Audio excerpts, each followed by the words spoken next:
Hey guys, how's it going? First hobby pants with the Cryface. Hope you guys are looking forward to it here. Today we're going to be painting up a nice Captain America from Marvel Crisis Protocol. I haven't painted up one of these models yet, so I'm kind of looking forward to this. I hope you guys are looking forward to this too.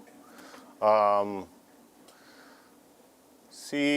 figured we'd go ahead and get started here. Pretty simple stuff. Hey, Treachery. Looks like he's putting together an Emperor's Children for the past few days. That's pretty cool. No hosing today. Sorry, it's me. There, buddy. You're stuck with the old Cryface. Oh. How's that? Better than a half a face? Yeah. All right. Move this over here. That's our model. We still got a couple little parts to put together here. I'm going to go ahead and switch over so you guys can take a look. Now, I had pre-put together all these other parts to get them go ahead and going for you. But I left these parts apart because I wasn't sure exactly how I was going to paint the model. This guy's pretty easy to put together though, or to paint. So we're going to go ahead and just assemble him all the way and get him completely ready so that by the time we're done with this paint, he's done too. All right, pretty simple stuff. We're going to do a little test fitting just to make sure here. This is all stuff you guys are probably pretty familiar with doing already. There we go. So he's going to go kind of like that. So let's go ahead and get some glue down on this piece here. I don't know if you guys have messed around with any of these Marvel Crisis Protocol models as of yet, but they're pretty easy to put together. I haven't found a whole lot of issues with the assembly process whatsoever.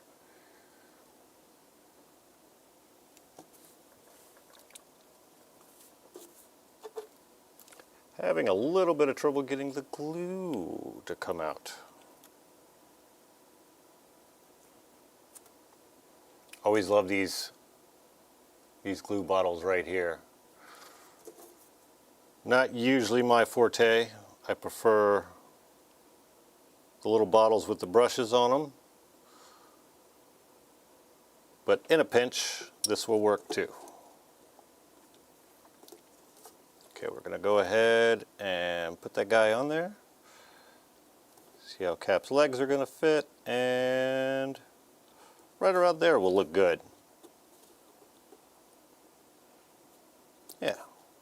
Let that dry there. We're going to go ahead and throw Captain America's shield on. Super, super simple. Again, none of this stuff is really all that difficult at all.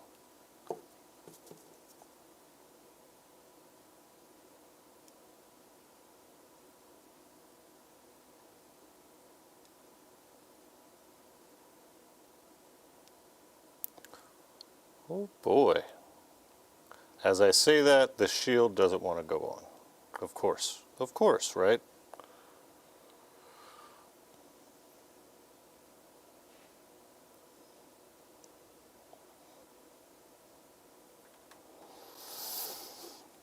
Oh no.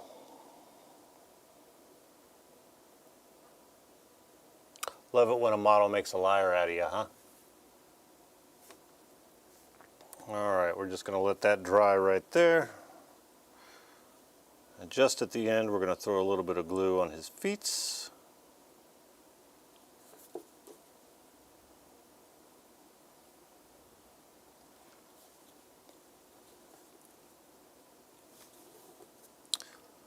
There we go. That's pretty good. Now we're not going to go too crazy with this today. Just going to hit it with some airbrush. Hit it with a little bit of brush painting, not make it too crazy.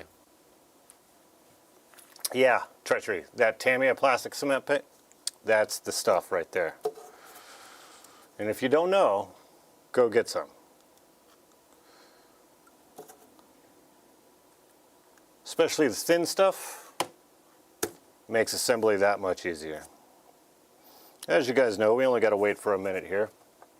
In that meantime, I'm going to go ahead and get my airbrush set up.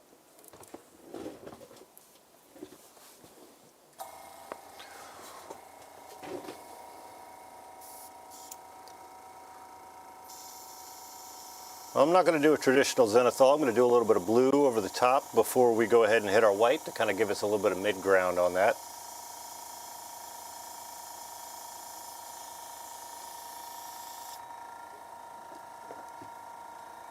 We're going to start out Vallejo Black Primer. Great primer. Get things going.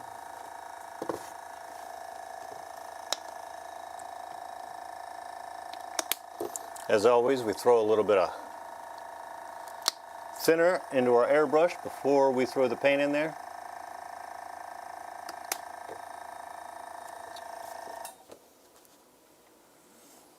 Speaking of airbrush, spray gunner was cool enough to give us this unofficial Hobby Goblins Infinity airbrush. Those guys are great. I get all of my airbrush stuff from Spray Gunner. You could check out their website. Lots of cool stuff on there, lots of good deals. Take a little sip of coffee. So what kind of stuff are you guys working on? I see Treachery's working on those Emperor's Children, something I'm really looking forward to getting this started on. I think those models are really, really cool looking, and it's about time the Emperor's Children had their own army. That sucker's almost dry. Give that just a couple more minutes. I was going to bring some headphones today. Unfortunately, I forgot them on the way in. We were going to have a playlist for you guys to listen along with me if you'd like. We'll plan that for next time. If you want to listen to something, I was listening to on the way in the car here, Devil Makes Three, really good band. If you like some folk music, kind of country-esque, but not too much. All right, we're going to go ahead and hit this sucker right here. Let's grab our model holder.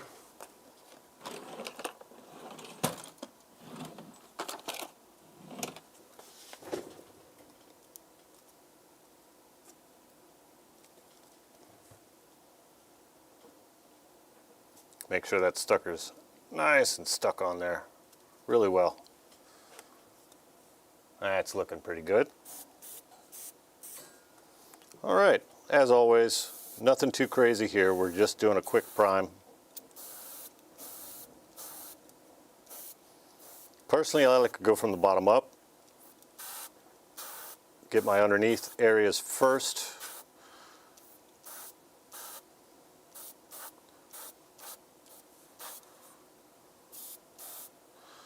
You guys will notice I'm a little heavy-handed with the airbrush. That's just my style. I like to work sloppier and then get more refined as I go. Yeah, that's looking pretty sharp. Let's get that base in there.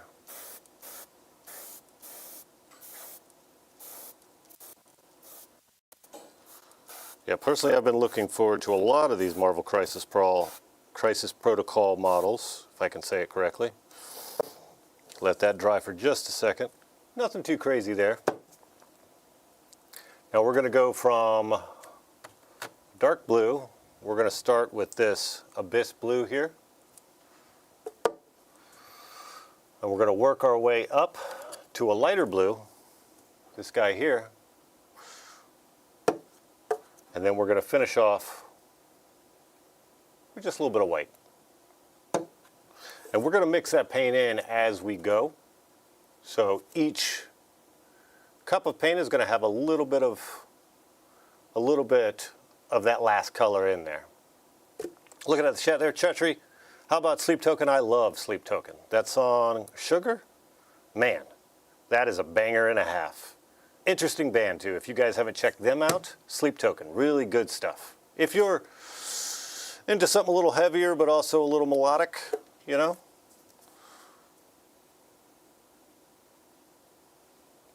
Taking a quick look, looking for any holidays.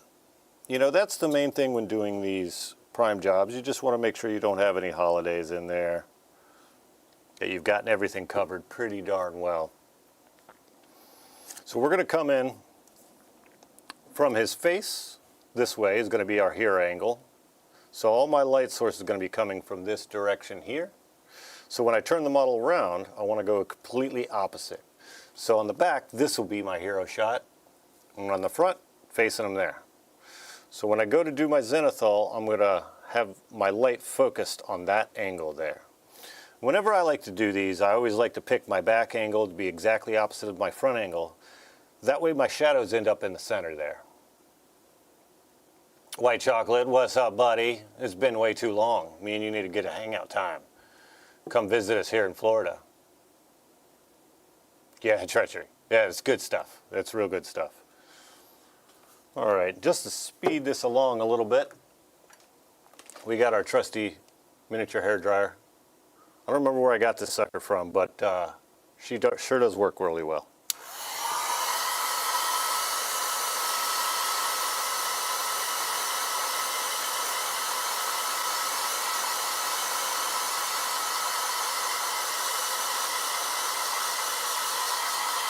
As you can see, that speeds up the process quite a lot. If you can get one of these little hair dryers, I super recommend it.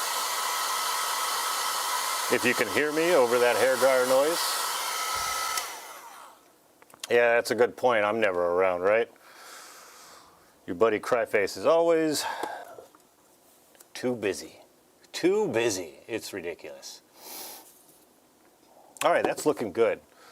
So we're going to go ahead, clean that black out of the brush. We don't really need any more of that black.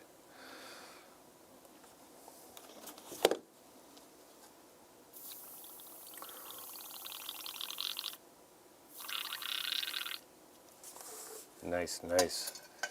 Thanks there, White Chocolate. It's good to know that you guys can hear me. You know, audio is the biggest struggle when it comes to doing YouTube stuff and doing video stuff in general. It's always good to hear that you guys can understand me, for sure. All right, we're going to make sure this is nice and cleaned out here.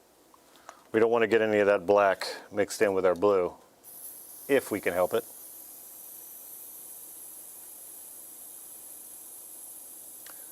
That's true, Mr. Family. I have a quite large family, for those of you who know me. I have 2 stepkids, keep me quite busy. Plus my own that's in college in Orlando. Going to UF for film. Pretty impressive. I'm super proud. Her birthday was yesterday.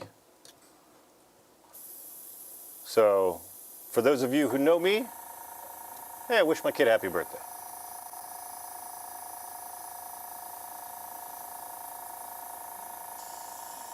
All right, I'm going to go ahead and take one of these cups. Here, I like to do this mixing my paint for the airbrush. You get a better mix. Again, we're going to go with this Abyss Blue from Two Thin Coats. Two Thin Coats, another great sponsor. These are pound for pound the best paints you can come across. I promise you that. You're going to have other paints that you're going to want to use for other things, but when it comes to just a really solid paint, these are the guys. I'll grab a little tool here.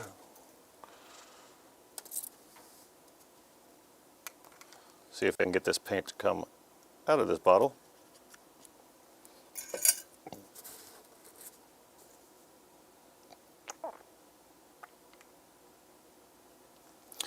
Mix a little bit of that in there. Now from this part on, I'm going to go ahead and throw some gloves on because I have a bad habit of touching my models.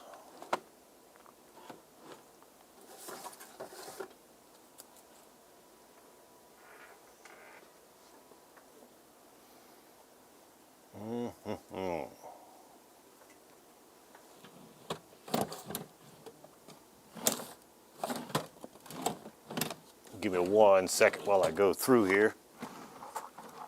All right.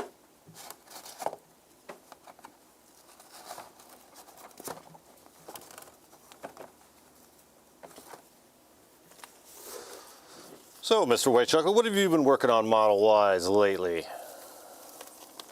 I know you've always got some cool projects. that either you or that swamp gator's been working on. For those of you who know, you know.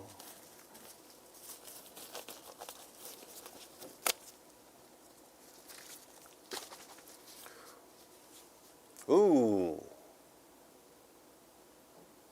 There we go. Lost focus for a second there. Our trusty Vallejo thinner.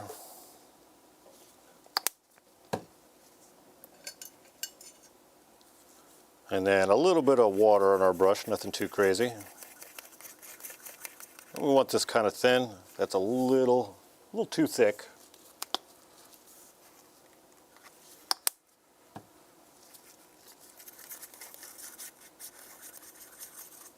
I like to work with pretty thin paint, personally, and build up. Some people, like your Flame On Miniatures, like to work with very opaque stuff and then blend out the edges. I like to do that too sometimes, but when working with airbrushes, I like to build up slowly. There we go.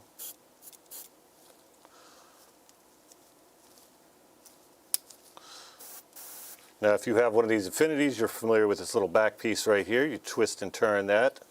That adjusts the amount of flow you're going to get.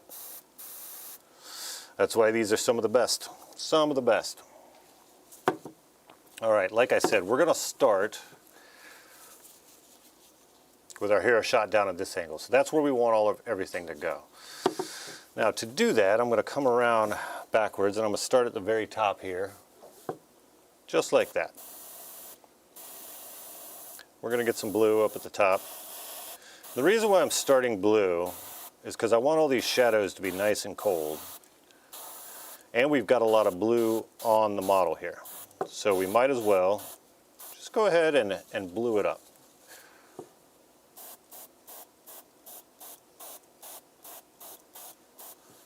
That's good for now. Let's come around this back side here. And you see I'm going at a very top-down angle here. So I just want to get all those highlights in there.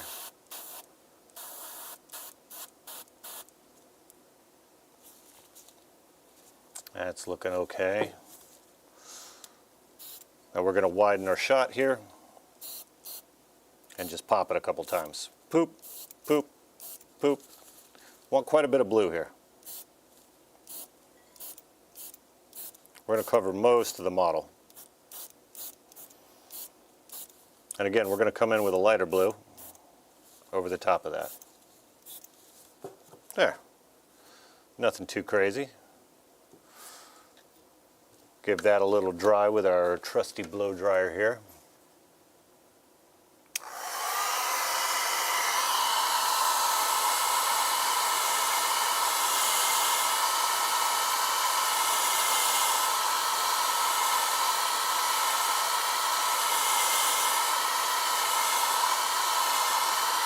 Still working on those nights, huh?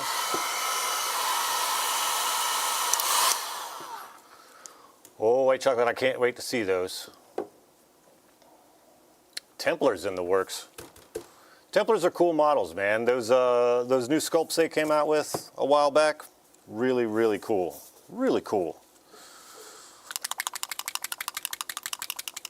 All right, again, with that Vallejo thinner. We're just going to leave a little bit of that paint that we got in there. Like I said, we're going to build this up gradually. And then we're going to knock it back down.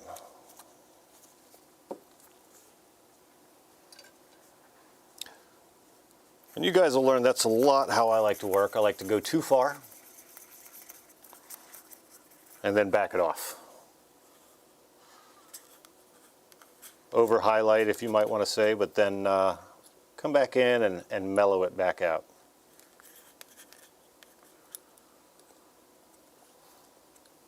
So now we've mixed a little bit of that first color still in the cup, just enough to give it a little bit of mix here. And if you see, this is kind of a desaturated.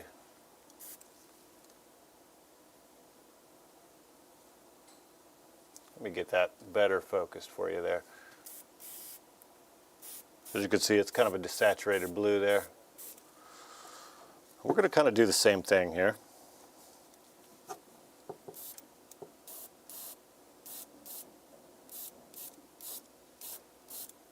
Just pop that a little bit here and there.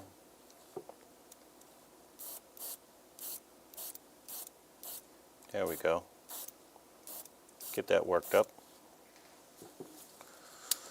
I'm going to tighten this airbrush a little bit. I want a smaller shot so I can get some of these other little areas here.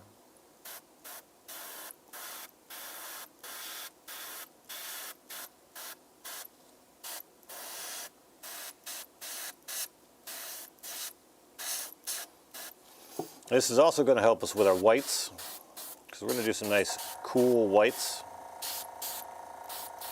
to go along with the red. Now this shield here, I know I've got what looks like a highlight here, but I really want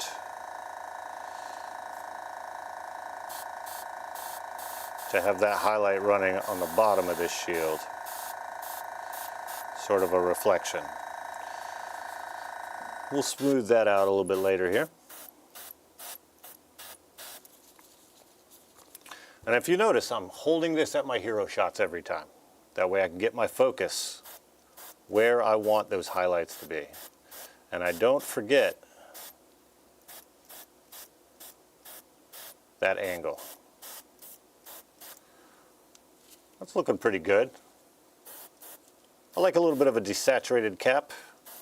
He's kind of an army guy anyway, and they don't use really bright colors.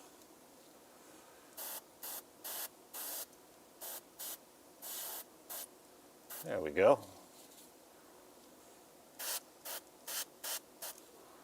That's looking pretty sharp right there, I think.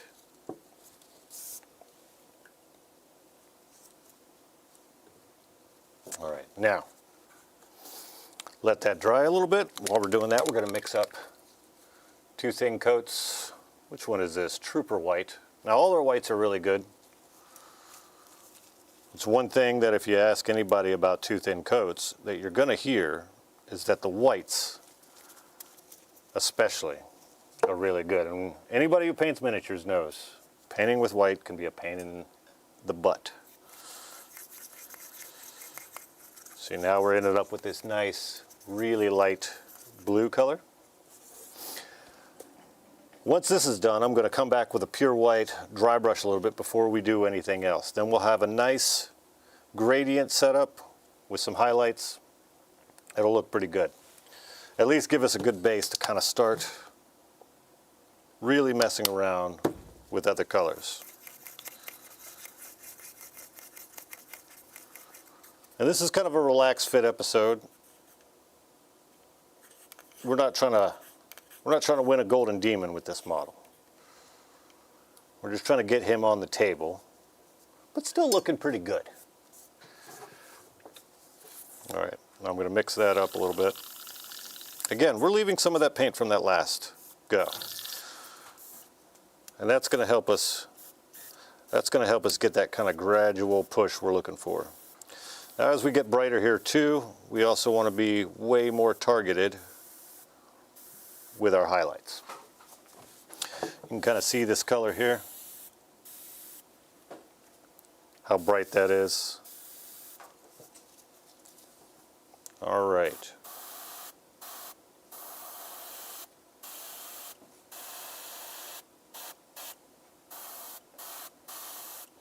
We're just trying to gradually add some highlights here.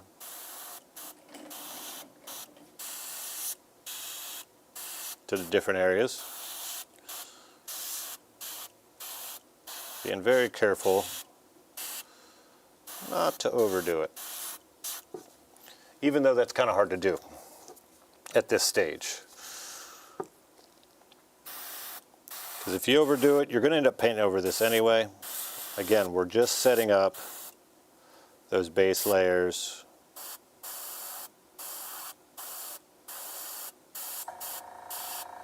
What's cool about this angle is I'm hitting that shield, but I'm also getting that leg a little bit too. So we do want to get some highlights on that leg as well.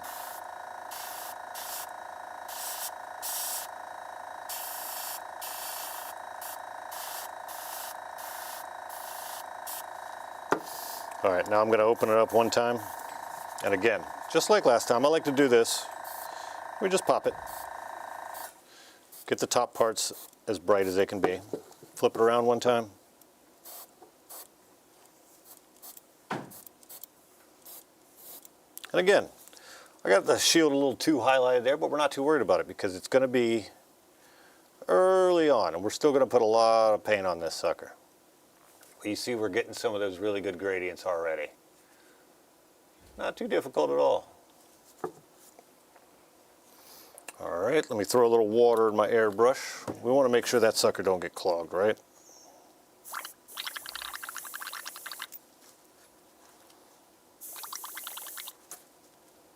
It's a great noise, right?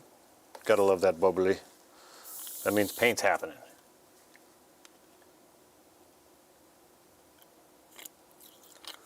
Oh, white chocolate, it just takes practice, man. I'm sure you don't suck. You need to post up some pictures of those nights and let us see them.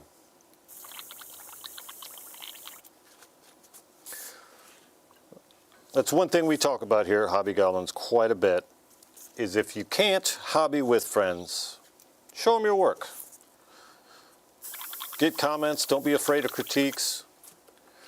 You can't get better in a vacuum, I like to say. It does sound a little bit like tooting. That's true. Hi, Tristan. That's my fiance, Tristan, in case any of you guys were wondering. Feel free to say hi to her, give her a hard time. She likes to pop in on my streams every once in a while. Not that I've done a lot. I like monument whites too, white chocolate. The problem I have with them is in an airbrush, it seems like they like to sputter a lot because they're very thick body paints. I use them more with brushes than anything else. I tell you, they're blue, and it's just called blue, is the best base blue I could find. And like we were talking about before, pound for pound, I think two thin coats is always going to have an edge on just about every other paint company, just because it's solid and it's always going to act the way you want it to act. But every once in a while, paint like that Monument Hobbies blue, or if you work with any kind of oil paints or anything like that, you'll learn that you like certain things for certain circumstances. So you just kind of have to figure out your own little recipes for that. We got our airbrush clean. Now I'm going to grab one of these dry brushes here.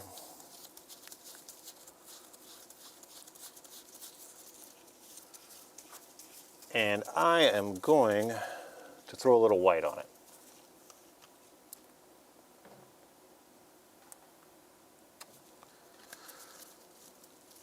And then after that, if we need a little bit of airbrush white on there, we can add that. If not, we should be good to go.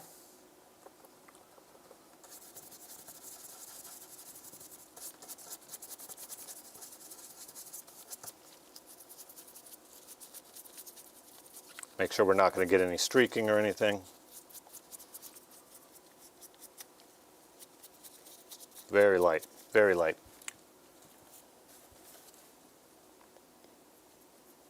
I'm barely touching the model because I don't want to add a whole lot of paint here. I just want to touch up some stuff and add a little bit of highlight, nothing too crazy. Just take it easy and slow. We don't want to build this up too much.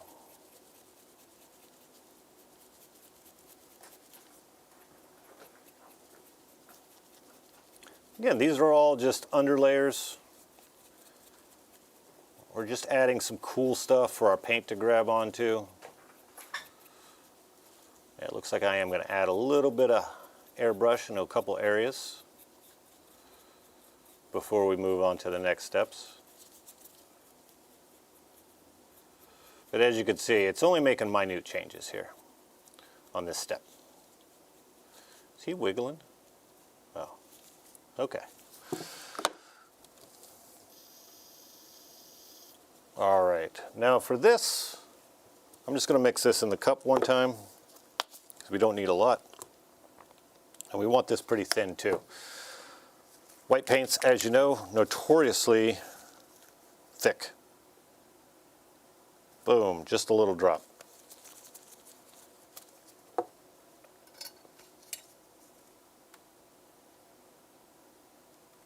Oh, yes, I do have Joker hair at the moment.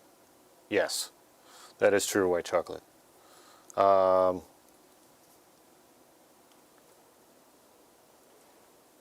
There we go. Does that suit you? It's fun. I enjoy it.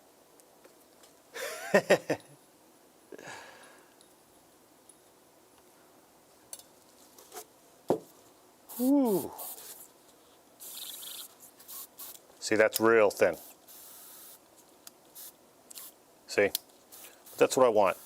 I don't want to make a huge change right now. I don't want it to go too drastic.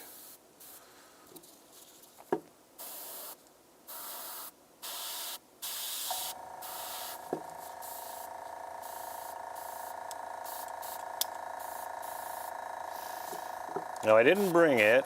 Next time I'm doing some of this, I'm gonna bring my Tamiya white. I don't know if you guys have ever used that for zenithal. It's not really good for brush painting. Yeah, we did a little too much, but that's fine.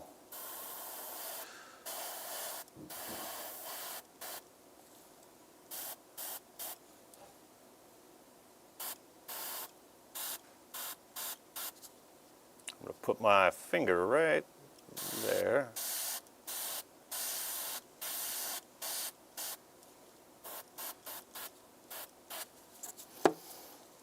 Open it up one time, and we're gonna pop it.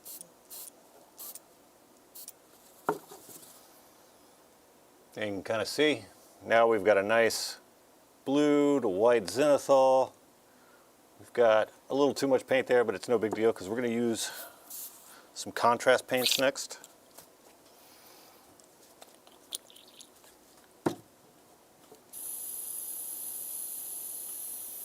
Yeah.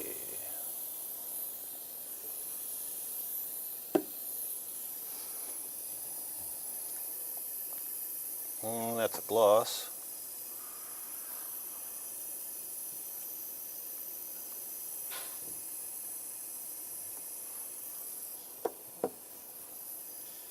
All right, cleaning out that airbrush. That's super fun, right? Super exciting. Super exciting content, cleaning an airbrush.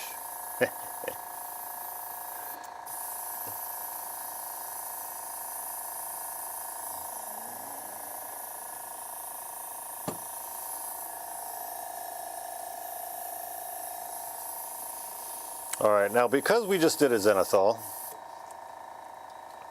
and this is a rule I have, I like to hit it with a clear coat of some sort, preferably not gloss. I'm going to be using a satin on this. And that's just to seal in what we did.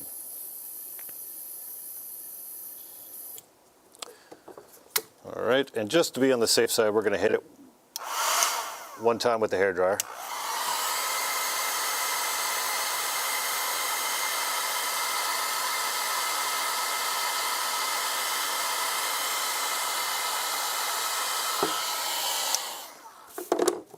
And as you see, this isn't super clean. This isn't super badass, awesome looking zenithal. It's just a zenithal, just to get some highlights in there as far as the paint that's going to sit over the top.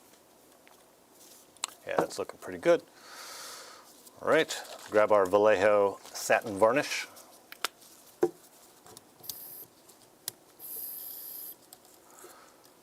Run water through here one more time. Again, you're using satin varnish or any kind of varnish, or if you're using white, you want to make sure that that airbrush is nice and crispy clean.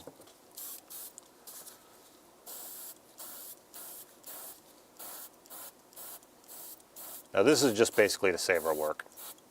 Nothing too crazy. Just to make sure we don't end up with some crazy runs, or like the paint doesn't go on too well in some areas. Who knows? Awesome.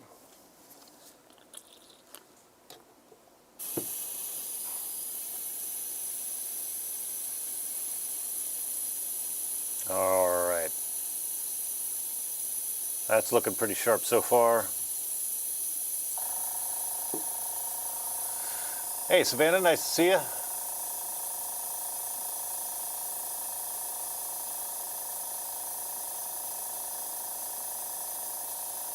Yes, Tristan, I am pretty much doing classic Captain America. Well, you know, classic according to this specific version of the costume. Our blue at the top, red and white stripes down on the torso, the bottom of the torso there. White sleeves, red gloves, red boots, blue pants. You get the idea. Nothing too crazy. Hopefully this guy will be done by the end of the stream. That's the idea at least. All right. Yep, that's looking thoroughly wonky. Nice.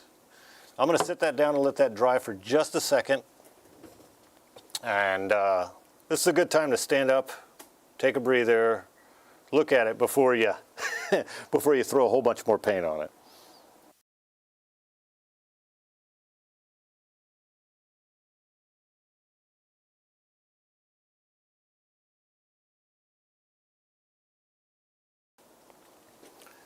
Alrighty. Let's take a look at this sucker here.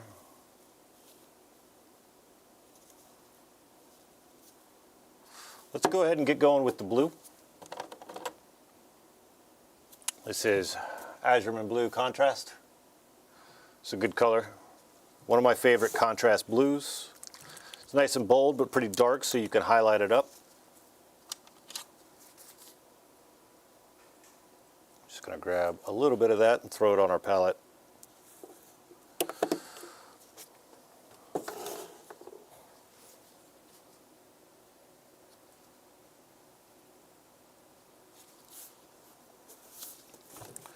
All right, now we're looking for those blue spots. So we know the pants are going to be blue. Let me get my big head out of the way there. And as always with contrast paints, you want to get the whole section as quickly as possible.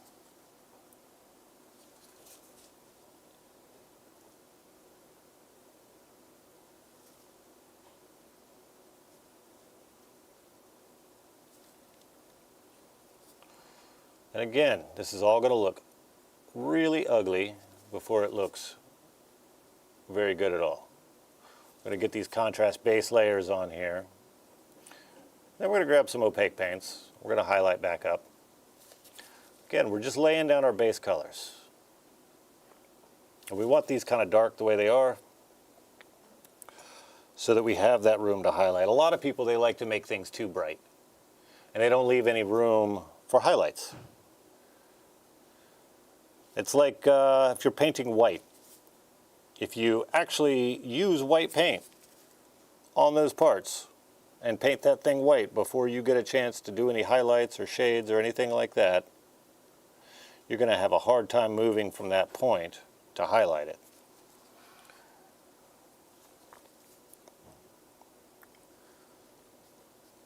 I'm of the mind where I like to start dark and work my way lighter.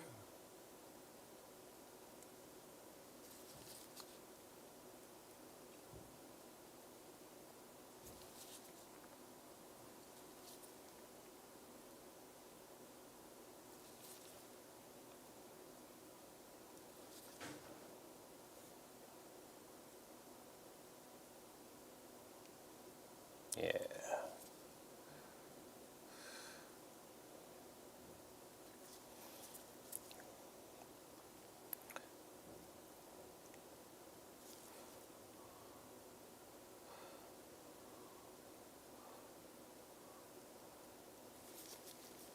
Now that we're sitting here talking about painting miniatures, I've personally been working on a Trench Crusade project. I want to build a board, and I got an army of trench pilgrims. I don't know, has any of you guys seen that game, thinking about playing it? Anything like that? I personally like the visual aesthetic quite a bit on that one. There's the pants for now. Let's get a little bit more in that upper area.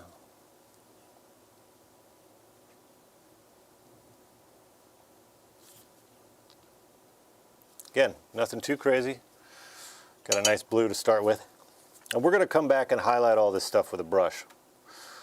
We just want variances of light and dark right now. We just want to have some areas that are nicely shadowed, some areas that aren't, but it doesn't have to look super clean or great just yet.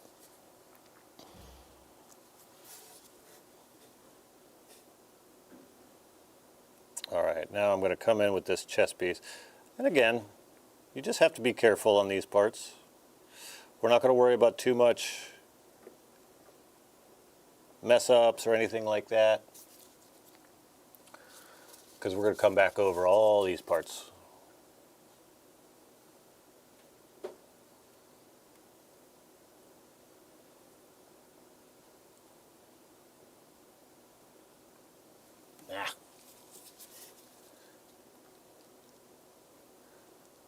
My head keeps getting in the way. I am super sorry. I'm working on it as much as possible.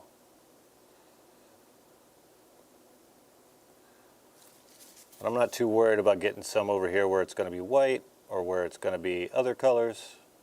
We're going to go back over this anyway.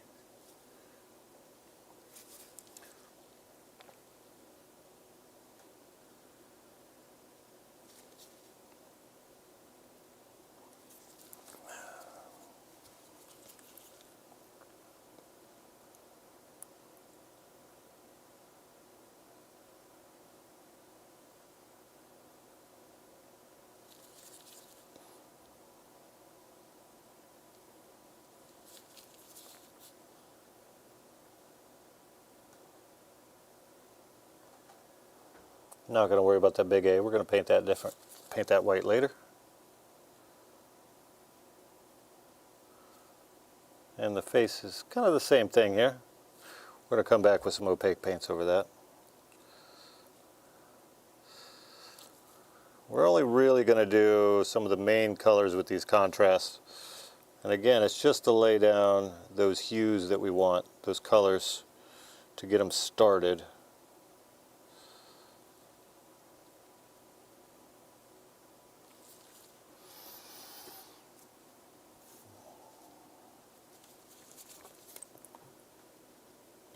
All right.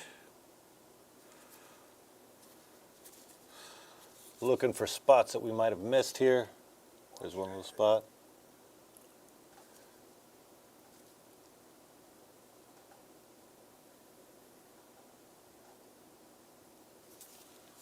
Awesome. And again, looks sloppy, but we're going to come back and clean all that up. We're just trying to get the coverage. We're trying to lay down the groundwork for what we're going to be doing.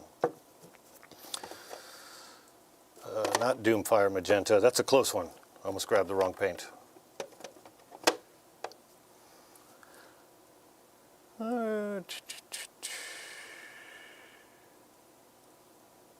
you what, you guys give me 1 second real quick. I gotta go grab another paint. Talk amongst yourselves for a second.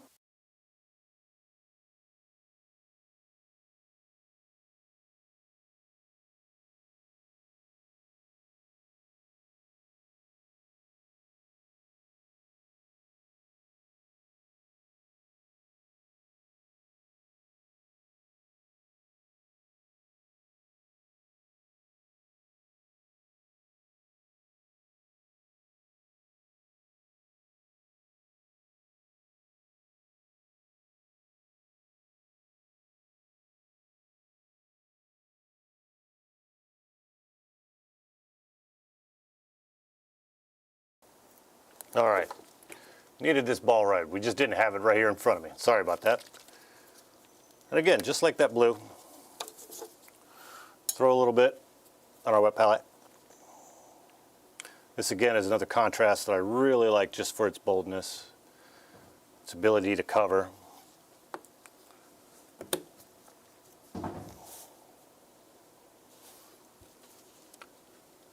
All right, so now we're just going to go to all of the red parts.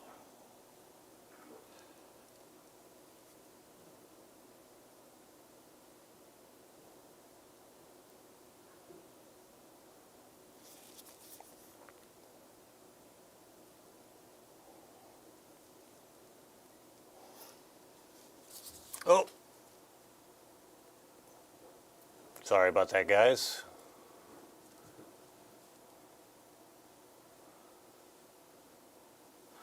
That looks a little bit better.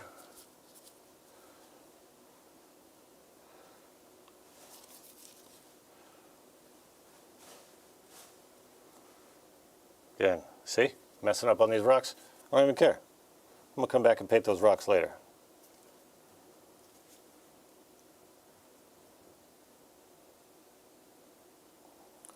And remember, you want to get all of this on as quickly as possible, let it dry, and then if you need to come back, you can always come back. And now anywhere where this red and this blue overlap, we're going to end up with a very dark, almost black color, which is great for those recesses. Red and blue are often really great opening colors to start with, even if there is no red and blue in your model. Red acts like a really good warm shadow color. Blue acts as a really good cold shadow color. And then where those two meet, you end up with sometimes a brown, sometimes kind of a black, depending on the paint. All right, let's get those gloves.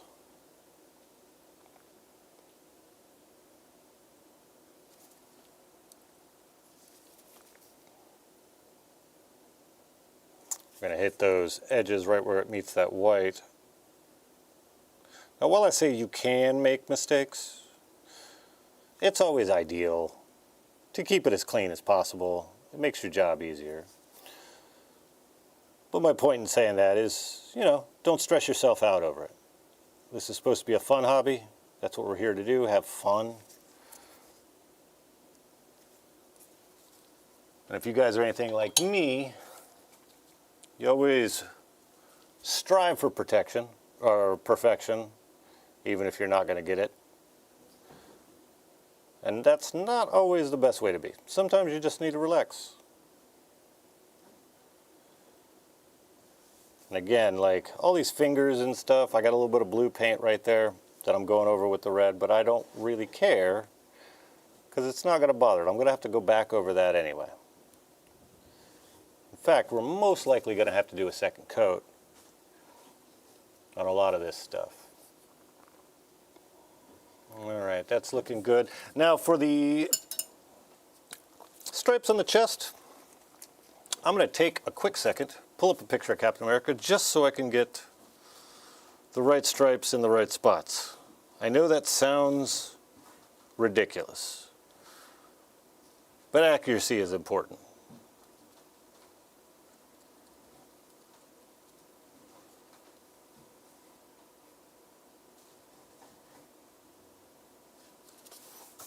All right, looking at it, looks like middle stripe's white.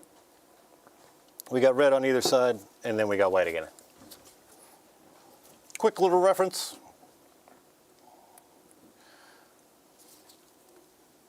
That is pretty blue. That's the idea.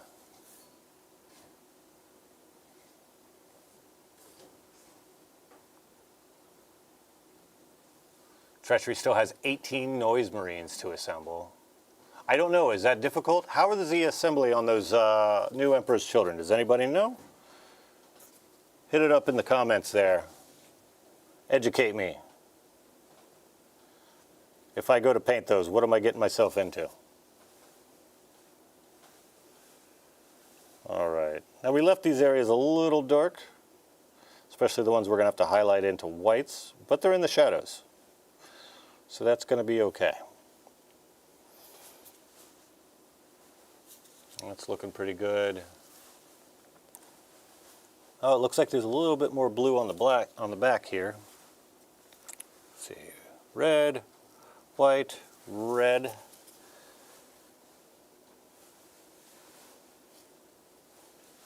Ooh, head's in the way. Yeah, building is my least favorite part too. There, Tretch.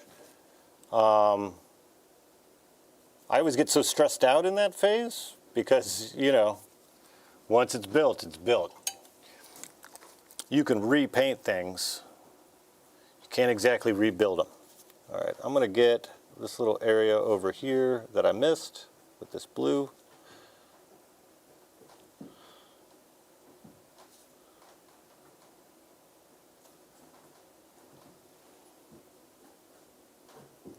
Get my old noggin out of the way. I swear one day I won't put my noggin in the frame so much. Go over some of these parts we went over again.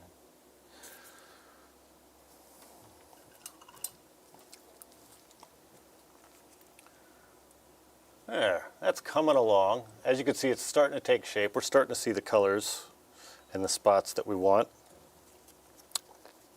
Now, while we're here, I'm going to go ahead and throw some red onto the face. A lot of you are probably like, hey, Captain America's face isn't red. Well, that's true. His blood is.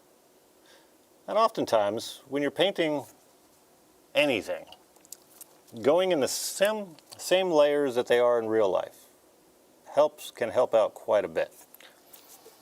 So when we go to put flesh tone over that, we're going to have that nice red layer underneath. It's going to give it some life. Steve Rogers is a very lively character, for sure. All right, next, pull out the old snakebite leather. I'm going to grab that belt real quick. Again, not necessarily the final color we're going to have, but it's setting up some browns for us right off the bat here. In this case, kind of a yellowish brown. And we'll be able to, again, go back over that and get that down to that color that we want.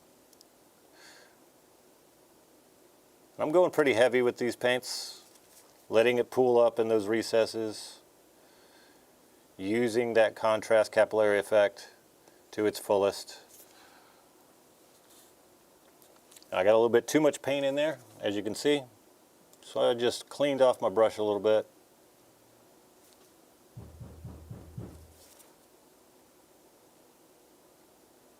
Yeah, that's looking good. Or not, I don't know. You decide.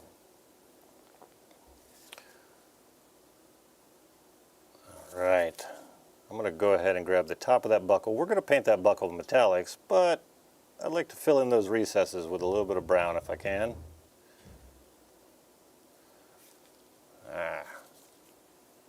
Look at that. And if you notice, I haven't really painted the shield yet. I'm going to come back and hit that sucker later.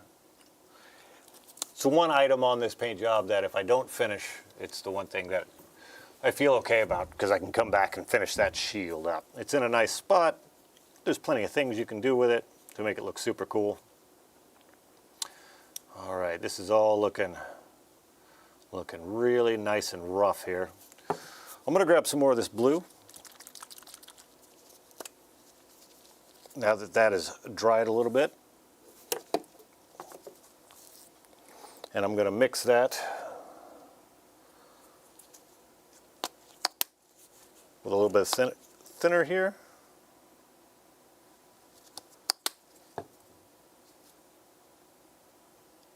Just thin it down a little bit.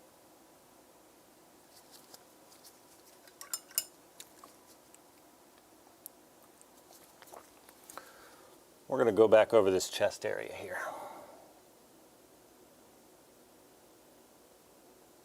Now I'm almost treating this, now that I've thinned it down, kind of like a wash. Again, we're just kind of tinting, adding a little more blue to what's already blue.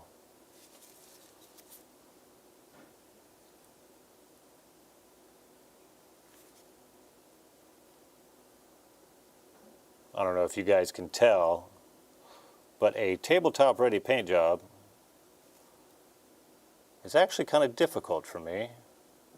It's a different skill set than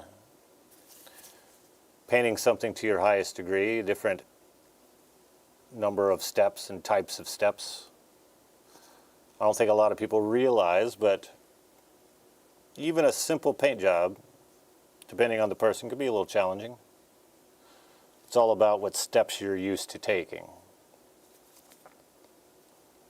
We've all got our own little processes and minor idiosyncrasies.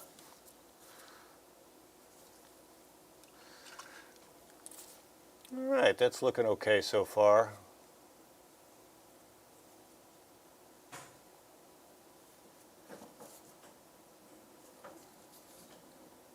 That's looking all right. Now these other parts, these little side pieces of the chest right there. That's a little Avedon. I want to paint that black, but as you know, black is too black sometimes. So what I'm going to do is actually take, where is that dark purple? Here we go, Leviathan purple. I'm going to use that as kind of my black. And that's just going to give me a purple base for when I come back and do some gray highlights. Purple and gray go really well together. You're probably like, where does this black that he's talking about? On this specific costume, he's got these little spots right here.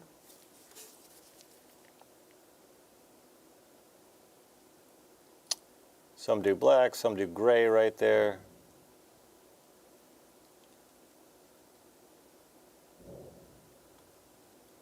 I like a nice black. Or purple in this case.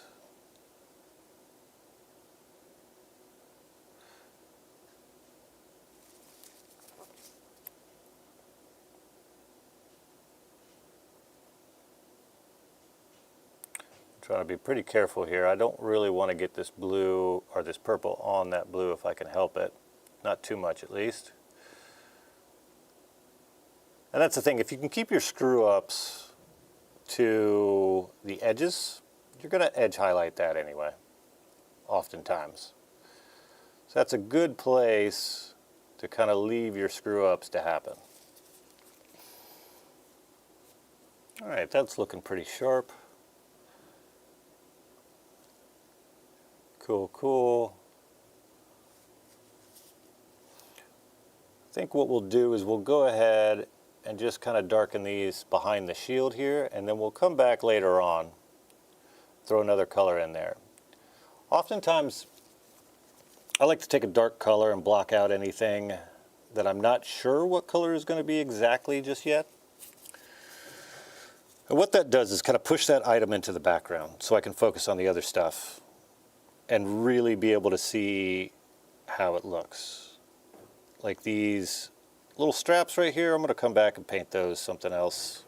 So I'm not worried about blacking those in too much.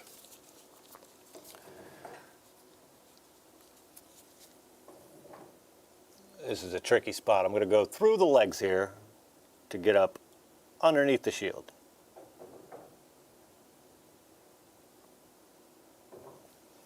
Sorry if you can see my head. This is a tricky spot. And this is why I often do things in subassembly.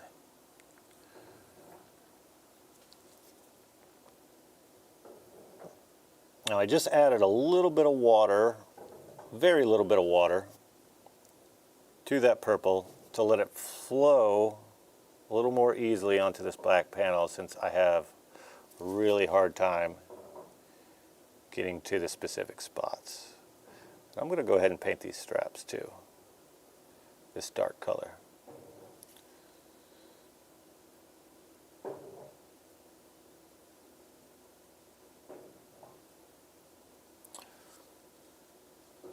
There we go.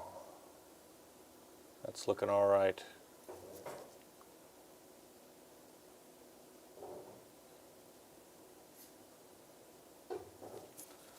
There we go.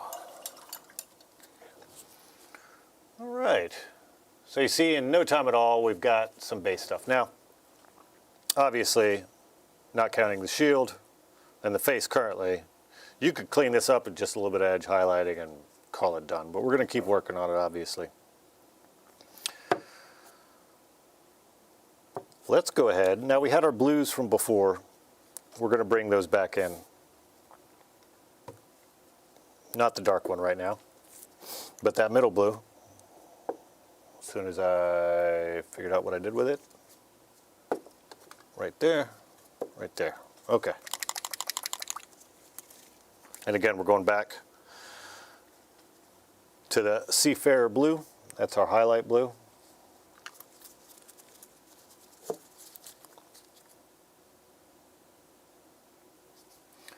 Mix a little water with that as always. Thin that paint down.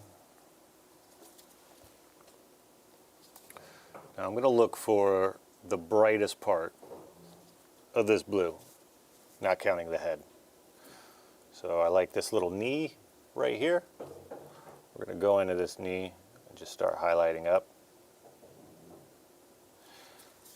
Now what I'm doing here is I am doing a very opaque highlight.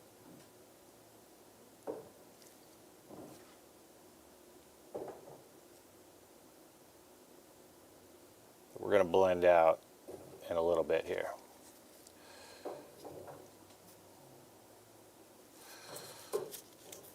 Flip this model around.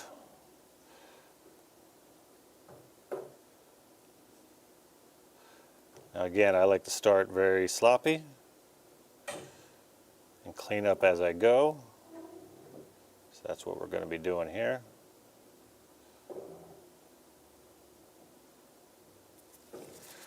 We're just loosely throwing on some highlights here.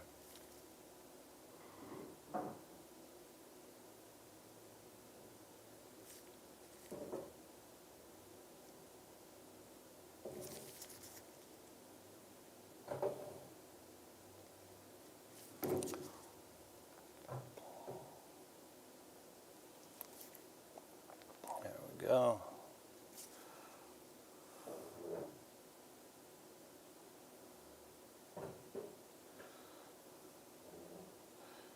Again, we're going to knock a lot of this back down too.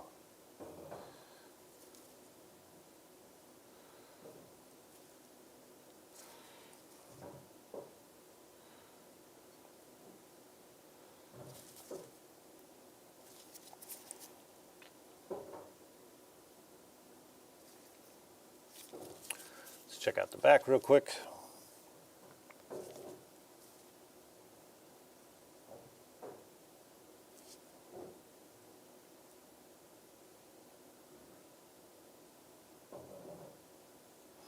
Now when you're highlighting muscles, you want to go all the way to the top of the muscle. Kind of prevent that island, muscle island look.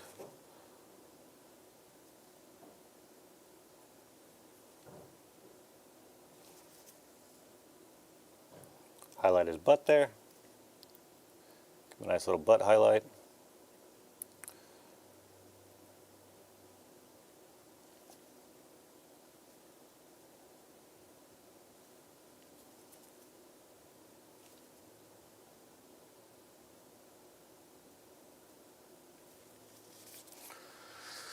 All right, that looks nice and sloppy.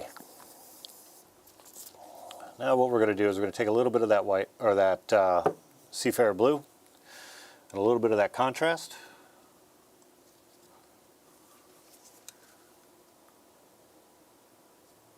Fix that. There we go.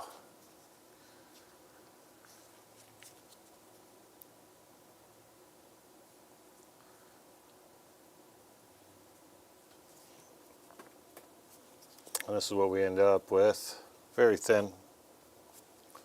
Again, I like to work with those thin paints.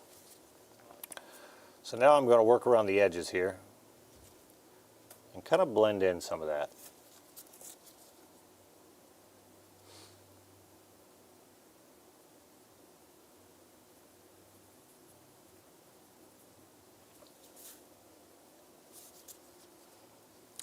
Reload my brush here.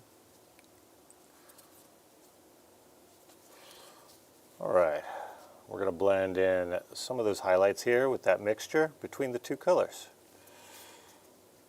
Nothing too crazy at all.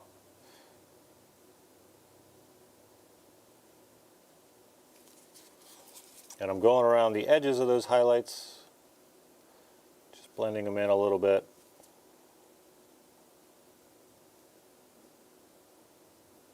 And in some cases, actually just going right over the highlight. Because again, we're working with those thin paints. So we're making small, minute changes. Nothing too crazy all at once.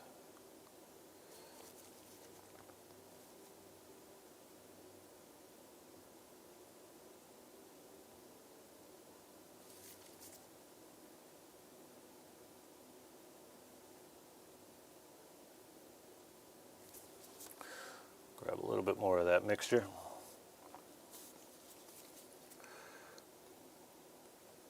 See, we've got this area here that's nice and thoroughly messy.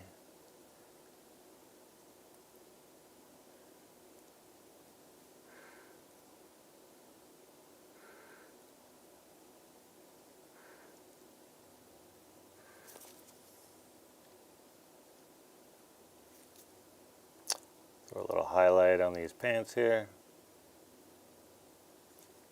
Again, we're going to come back and clean all of this up at the end.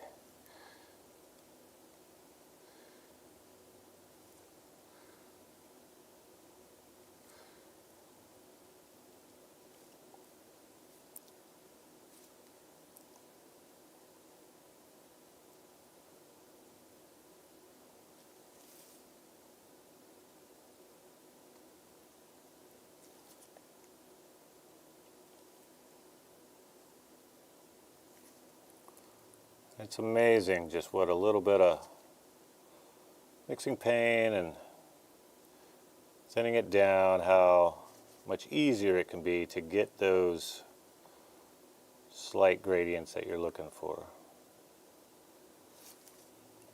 Especially when you're working fast like this. A lot of people are scared of mixing paints. I think everybody should give it a shot. I find it to be highly beneficial and to make my painting experience a little more fun and loose. But you can leave all that, you know, each into their own. But I definitely recommend you try it. Don't get intimidated. And if you have a question on what color to use ever, look at your trusty color wheel. If you're painting miniatures, you should have one.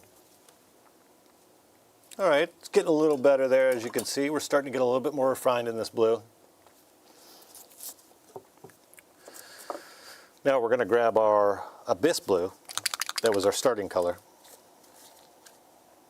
That's our shadow. And we're going to thin that down a lot. And I mean a lot. Because we just want to kind of make a glaze out of that. Because we're going to push some of this into the shadowy areas that, as we have gone over, we have messed up a little bit. Oop, head's back on the way.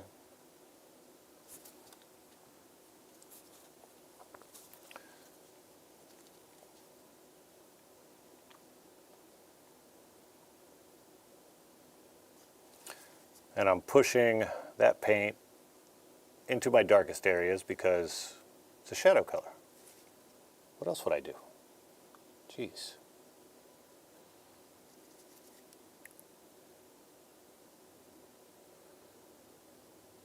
We start to cover up more and more of that black and the white and the stuff we did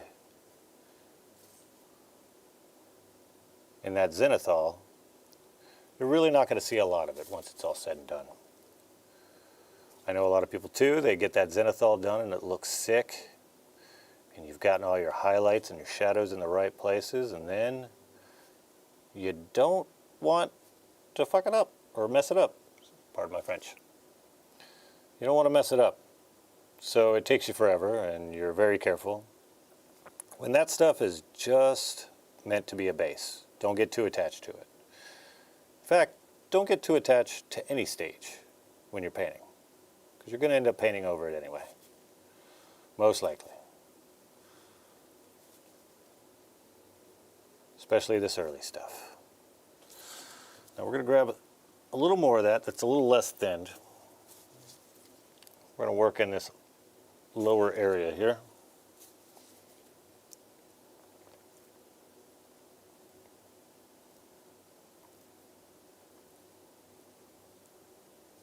I want some more shadows down in that area. I'm going to sketch out some more of these shadows here.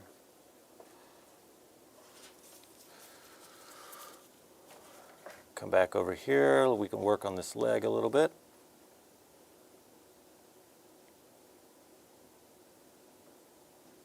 Let's see, we start to work those shadows kind of back in there. Only now we're dealing with those highlight colors we had that we set in before.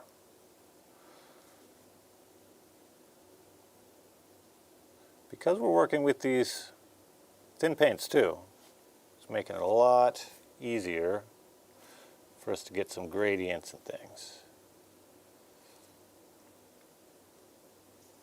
And again, anywhere you mess up, it's just paint. You can paint over it.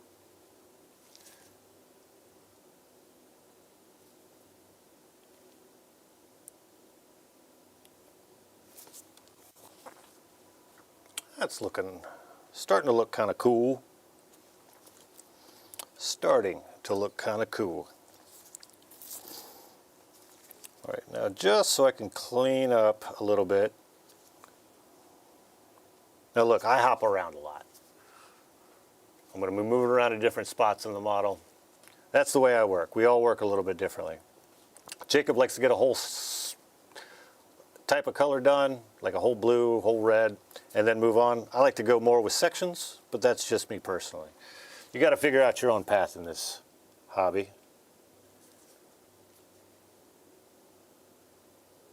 Yeah, same thing, white chocolate. I do like to do test models quite a bit.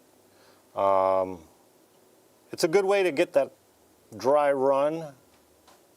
Test out which paint you want, your different techniques.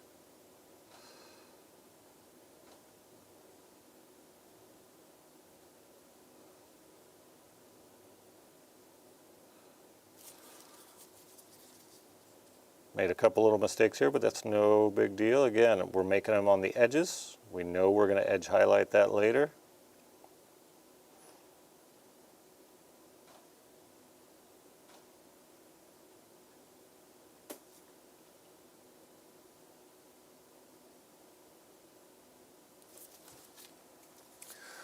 We're going to come back and shade that star later. All right. Now let's grab this white, since we've already got it on the brush.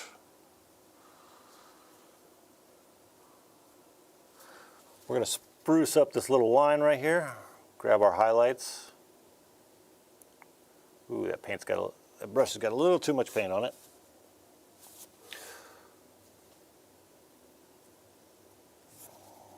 Now it's got a little too little paint on it. Man, if it isn't one thing, it's the other, huh?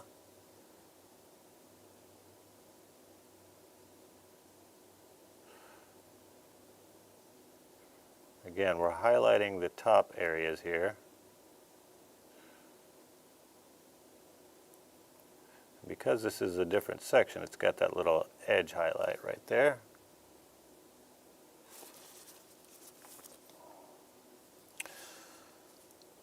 And also make sure that you're moving that model around to get the best possible angle.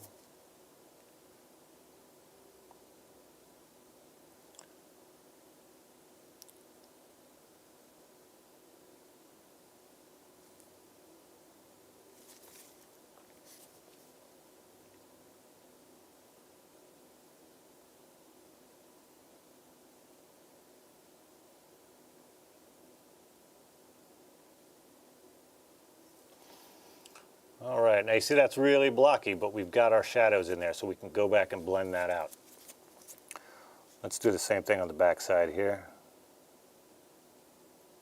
And again, I'm doing this, yes, to lay down the base of the white on here, but I also want to kind of clean up this area so I can see a little better the different parts of the model.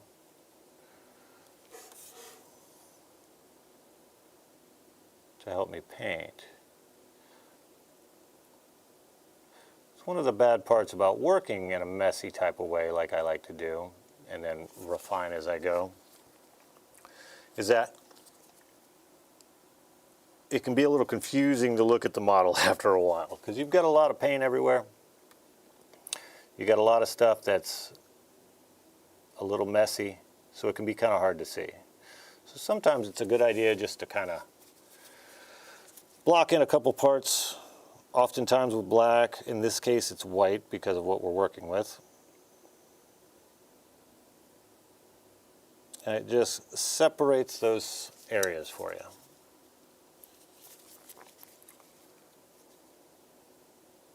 All right, let's throw a little highlight on this arm here. Very, very blocky highlight, but again, we're going to come back and clean up that edge.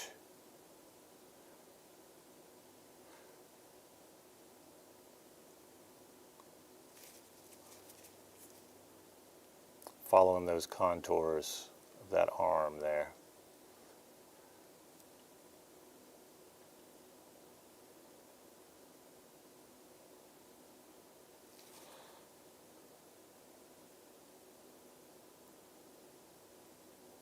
Remember those hero shots, those angles in which we want the light going. That's my angle. Oh, that's my angle. Right there. So I want to make sure that I'm following that.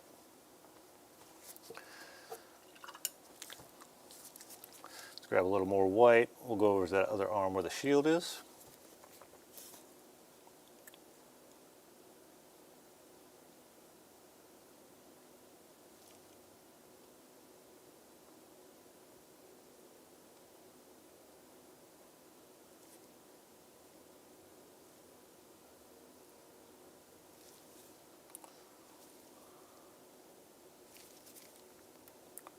Come around the back here.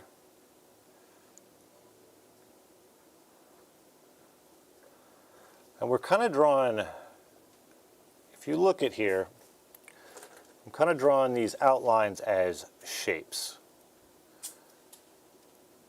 to start with, to get that shape of that highlight so that I know then where those shadows are going to go, where I have to blend at.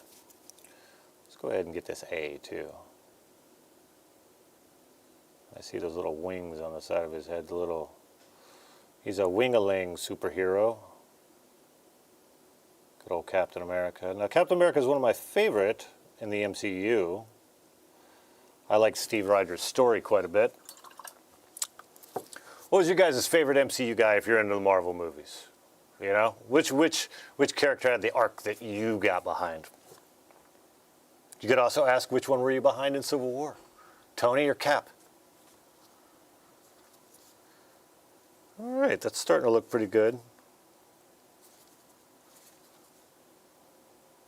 Let's come back to that back star just to clean it up a little bit.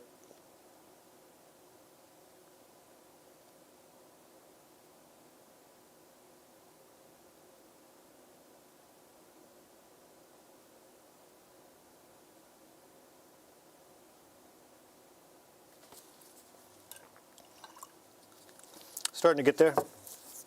Now, we're going to go ahead and take this light color blue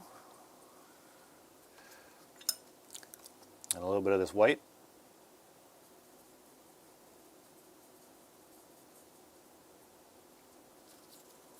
And then this is going to be part of our shadow for our white. Let's go over here to the arm where it's a nice clean area. Just going to work some of that mixture into that where they meet. Let's add a little more of that blue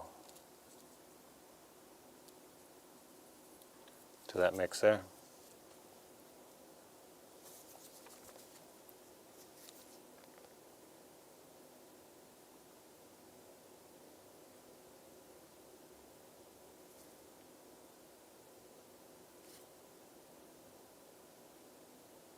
Now I'm just drawing around the outside edge of all those highlights I made in the white.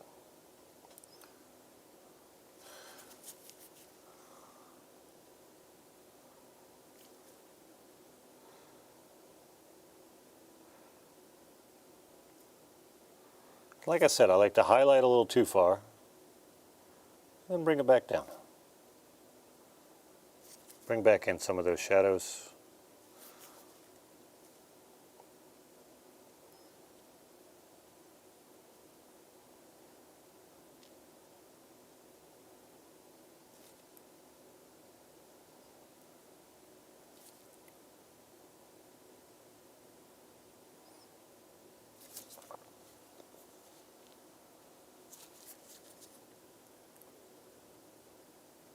Now we've got really dark shadows here.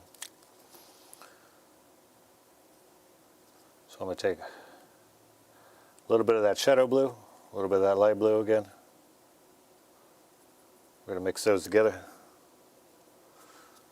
I'm going to end up with thin down paint that's somewhere in between our shadow blue and our regular blue.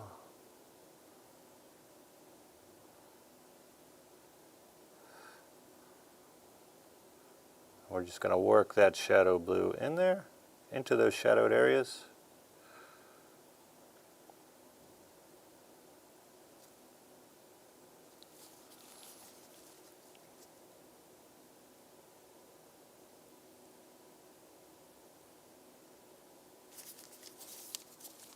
I'll flip this model around.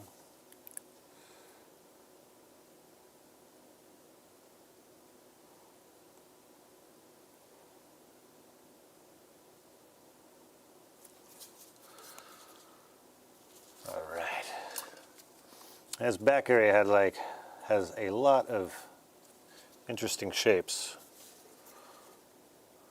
So it takes a little more to smooth out than the front side does.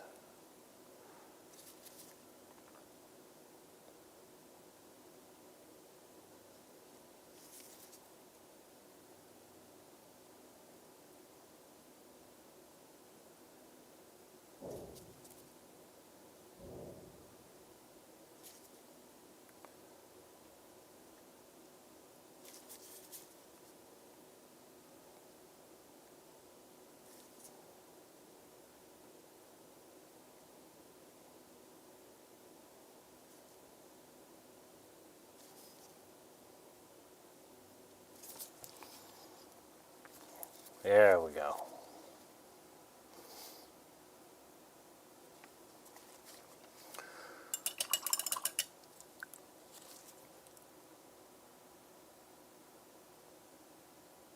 All right, that's looking cool. Yeah, you're going to get one of those evolutions. Let us know how that goes there, White Chocolate. You know, I've used the Infinity. I haven't used the Evolution yet. So it'll be nice to know how well that works. Let me get this in focus here. There we go. You can kind of see where that's going now. Again, it's still pretty loose, but we're not aiming to win any awards here. We just want a Captain America painted up, you know? Let's see.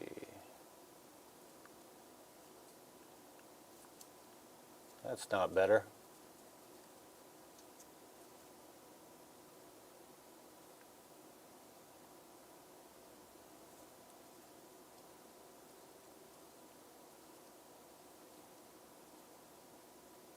There we go.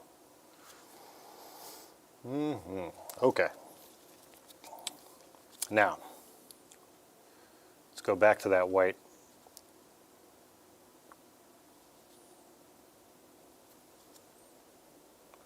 Now we'll touch up those center highlights a little bit.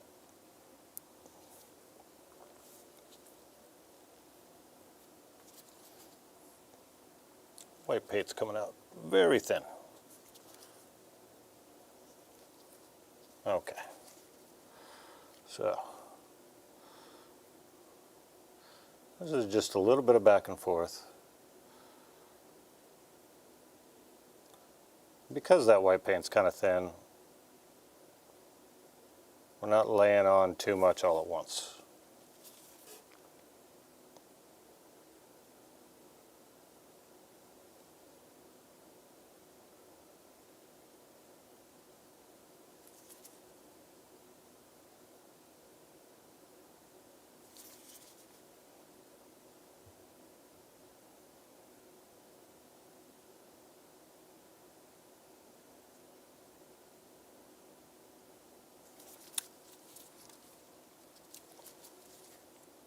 Hope you guys can't hear my brush mouth noises. If you can, I apologize.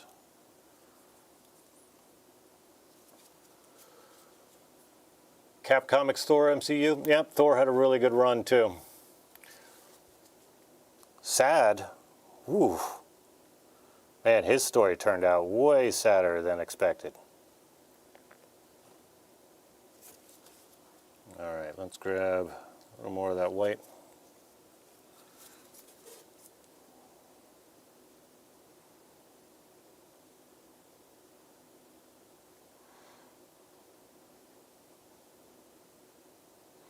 These are very fine brush strokes. I'm barely touching the model.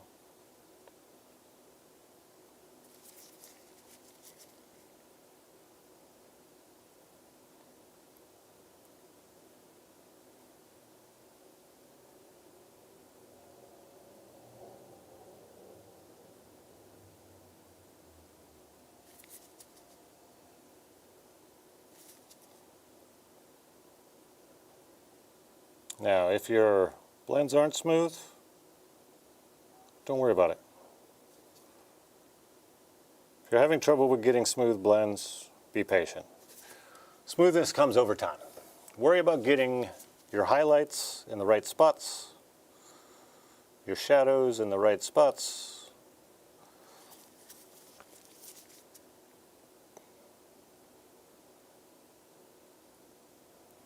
Once you get that down, smoothness comes with time.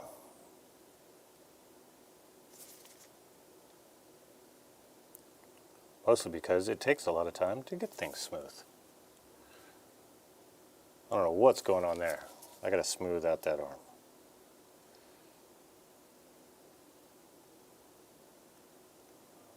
There we go.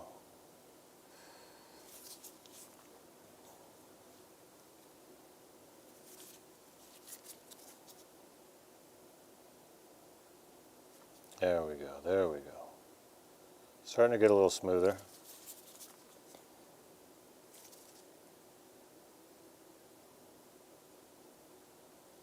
Bring that highlight right there.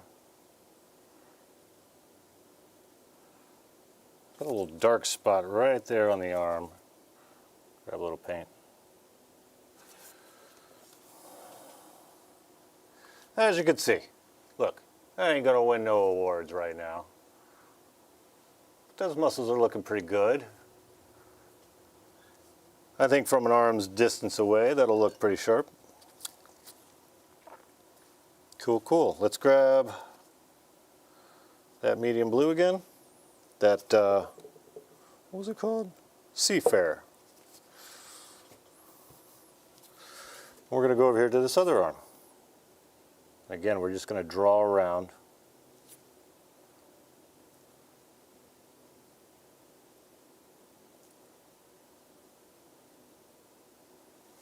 Those white highlights around the outside of them.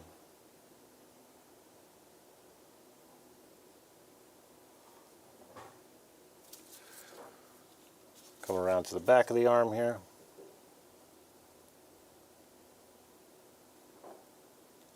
Paint in a bunch of this blue.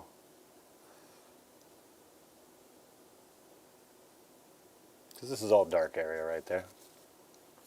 Alright, let's also grab a little bit of this blue and start throwing it in this torso and the stomach area here.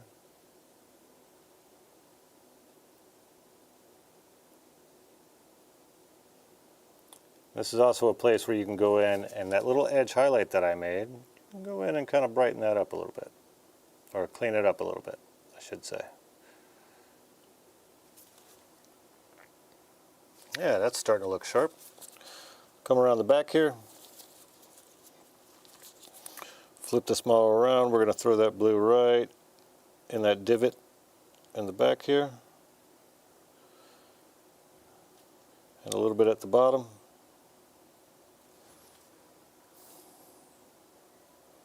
Let's throw a little bit more on this arm.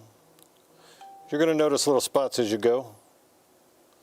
I could use a little more, a little less of something.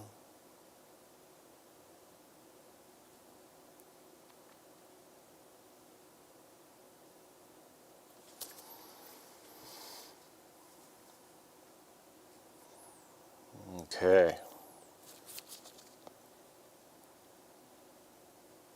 We're just going to slowly keep working this white right now. It's what we got on our brush. It's what is working. Now all these really dark spots in the shadows, I don't know if you could see, we'll leave a lot of these shadows very dark. We're not going to see those, so we're not going to worry about it. All right, now blue in this star here.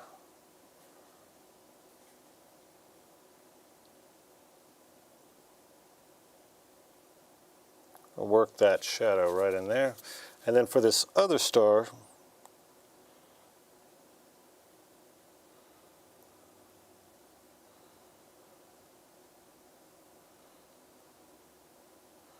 you can kind of see where I threw those shadows in. We're going to come back and brighten that back up too.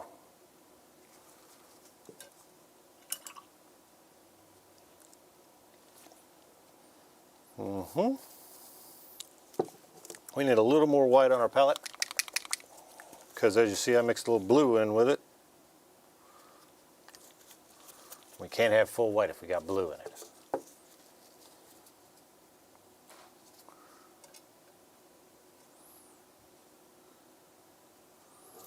Okay, I'm going to come back with the pure white. Touch up this star a little bit.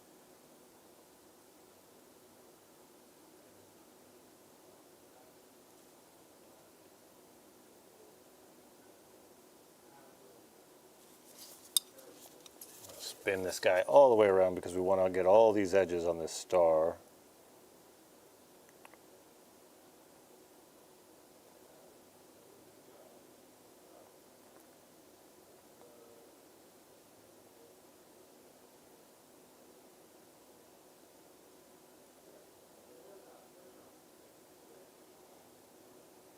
There we go.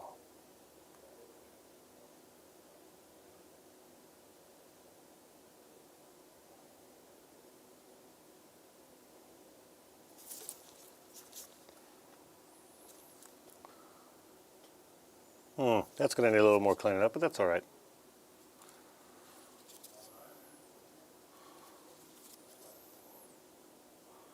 All right, let's go around this A.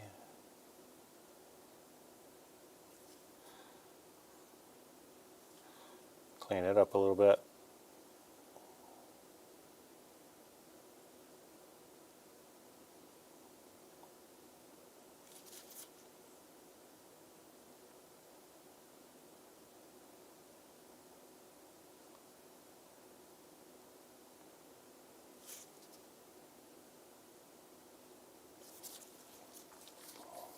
Nice. All right, we're also going to make a little more of our mix with the white and the blue, because we want to create a little bit more of a blend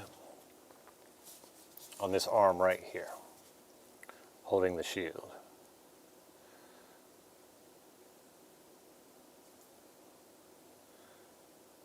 Very light strokes.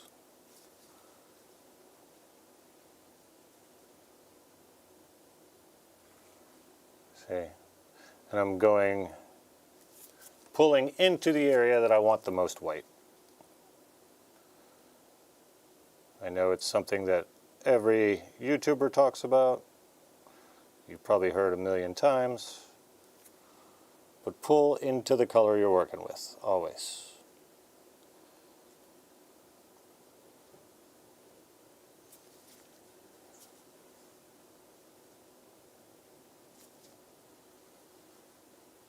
We can come back in there too. Clean up anything we see worth cleaning.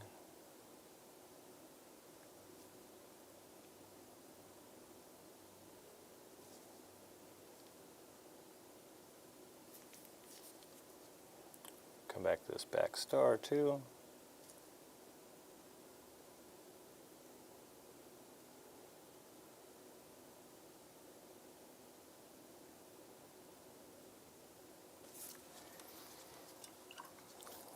And now at the end too, we're going to do a little little pen wash, I think. All right. Now, the front side of this is starting to look pretty cool. Let's work on the blue again. And see, we're working on the blue and the white. They go together. Then we can come back and do the red. So there is an aspect of, you know, sticking with one or two colors, like I said before. But again, personally, I like something to jump around on a little bit. I get a little bored with the same sections too, if I'm going to be absolutely honest. All right.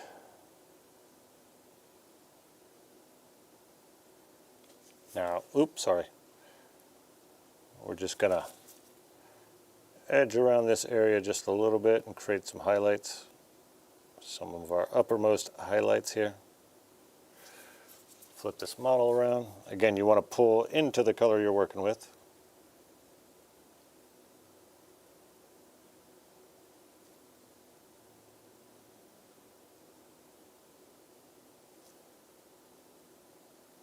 And if you notice, I edge highlight as I go. So each stage, I'm throwing a little edge highlight on there of that color. What that does is it makes it easier on your edge highlights. It takes a little more time, but you'll have that nice kind of gradient of edge highlights that you can then, at the very end, just do a couple little dots, and it'll look good.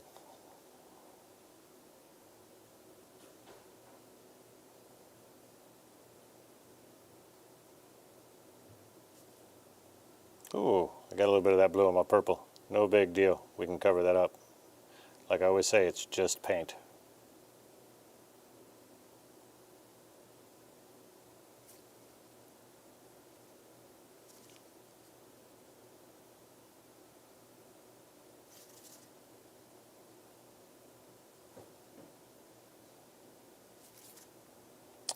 Just throwing some itty bitty little highlights on this head here.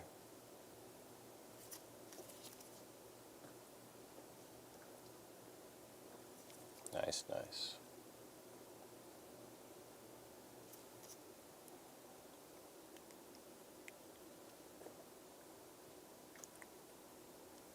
Slowly working our way around this blue. Yeah, what's going on, everybody? Oh, who's that? Looking pretty sharp to get this thing started, man. Yeah, like I told everybody, this is a little bit of a relaxing session. We're not going for Golden Demon, we're going for a nice little tabletop. Nice, nice. Shooting for a completion on that guy today? That's the idea. That's good. We've got, what, 10 more models to fill out the roster? Well, if you want to say 10, I mean, one of them is like 5. 9 more. Well, it's a 10 model roster for the game. That's true. But if you look at that Ultron, with all the little baby Ultrons on it. Yeah, no, it's true. The good thing about that, it's metallics, right? You can really get something pretty impressive looking That's done true. very, very easily with that. I see you got some of my favorite people in here as well, like Chocolate up in here, Wraith Mace up in here. Oh, yeah. What's going on, everybody? Hey, Treachery, how's it going? Curse Cowboy even? Man, it's looking like a Goblin stream after all. Right? That's one thing the Goblins will usually show up for you when you need them. You can usually count on some Goblins to be there. So we're just adding a little more highlight to this blue. We're just going to be working on the blue for right now.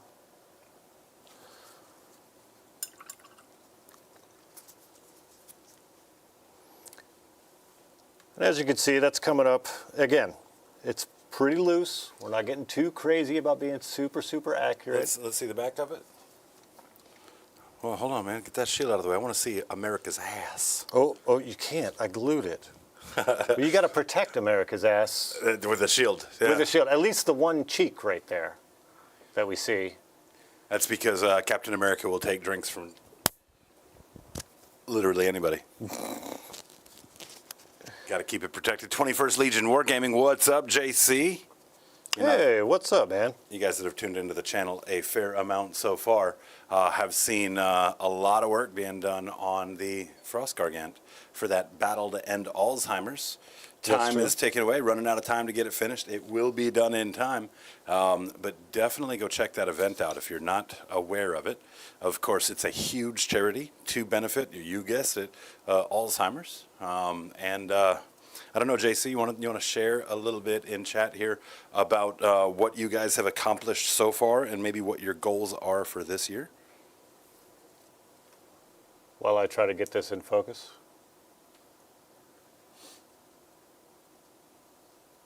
Is that going the right direction? Let's see, are you on manual or autofocus right now? Now you're on manual. Now you can adjust it. There we go. Yeah. Yeah, I just wanted to pop in and say hello. You know, holding the shop open today, so I had a few minutes. Wanted to cruise in, see how everybody was doing. What shop is that? Well, Counterspell Games. Oh, Right here in Counterspell Games. Jacksonville, Florida. Hey. Yeah, to do my Cave Reps announcer voice. I will say if you guys are in Jacksonville, Florida, and you haven't yet, come check out Counterspell Games. It's a great place for all your little hobby needs. It's possibly the biggest footprint in Jacksonville for play space. I would agree with There might that. be one other spot that's got about this many seats and tables available for it. But this game shop is very, very focused on the community play space over inventory, right? So we've got a fair amount of products available. However, right, you know, we're trying to get people in here to hang out and play games, right? Right. The products that we have available are basically just enough to satiate their needs and to kind of grow that community. So yeah, definitely. Any local guys, make sure you come by, say hello to us. Now, that being said, I thought I saw a couple boxes of Emperor's Children over there on the shelf. We do have 3 left. Ooh, that's a hot commodity right now from what I understand.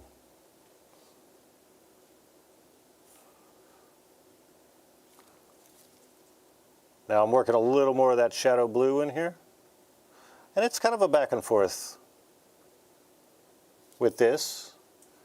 As with anything, this style of painting that we're doing, you decide when you're done. But as I've said before, and I'll say it again, do not worry about getting those super smooth blends. What you should really be worrying about at this stage, especially, is just getting those highlights and those shadows in the right spots, getting that lighting to look really good. And as you practice more and more and more, those blends will get easier and easier, and before you know it, you'll find you're doing really smooth blends without even thinking about it. So yeah, there you go. Talk about some real hero work. 21st Legion Wargaming through Battle to End Alzheimer's has raised $60K in 2 years. I'm sorry, did you say 60K? $60,000. $60,000. That is And- absolutely incredible, man. Absolutely incredible. I'm sure we got some people in the Goblin Squad, in the Gob Squad, that have had family members or themselves have suffered with that, and they know how bad Alzheimer's can be. So it's really good to see gamers out there trying to make a difference. Makes Yeah, me I proud to think be in I, a hobby like this. I think I shared on the first stream for the Gargant that, yeah, you know, my grandmother passed from Alzheimer's many years ago, right? But yeah, it's so incredible to see a community rally behind a charitable cause like that, right? Big shout out, of course, to JC and the boys, but also a big shout out to all of those people who have participated in one way or another via participating in the events or even coming out of pocket to make donations. That's a group effort, right? And You're not lying. falls right in line with the ideology of the Goblins, like you just said there. You know, we like to make sure that we are doing everything we can to give back to our very niche community. Well, I mean, there's nothing really niche about Alzheimer's, man. That can affect just about anybody. So just absolutely incredible work. My hat's off to you guys. Oh, yeah. Well, and that was one of the first chainsword weapons I think I did back in the day when we first started doing the replicas. Yeah, yeah. Yeah, I know we did Great project. We did a couple of those past 2 years. We've provided chain swords out there. And those have always been great guys to deal And with. look, I don't want to virtue signal too much. Those were commissions. We did get paid for those. But I'll tell you what, this Frost Gargant, this is our first opportunity to really make a donation. JC did send me the model, right? So we didn't have to come out of pocket for the model. But all of the work that we're doing for it on stream that you see, that's all pro bono. That's all really wanting to this year pitch in rather than, sell a product. So it feels real nice. And we appreciate all you guys supporting us in that process too. And I'm sure JC's probably got some links and stuff like that too. If you guys want to help and maybe donate or participate in any kind of way. There should actually be a link in the video description here for it. If There you I go. do remember correctly, that's going to take you to the Facebook page for these guys. That's going to give you all the information you need to know. If you want to take part in the event, you go play some games. You find the information for that there. They've got a bunch of game systems that are going to be running, so definitely go check it out. Hell yeah. And again, we're just continuing to work on this blue here. I'm throwing a little shadow in here, doing that blending.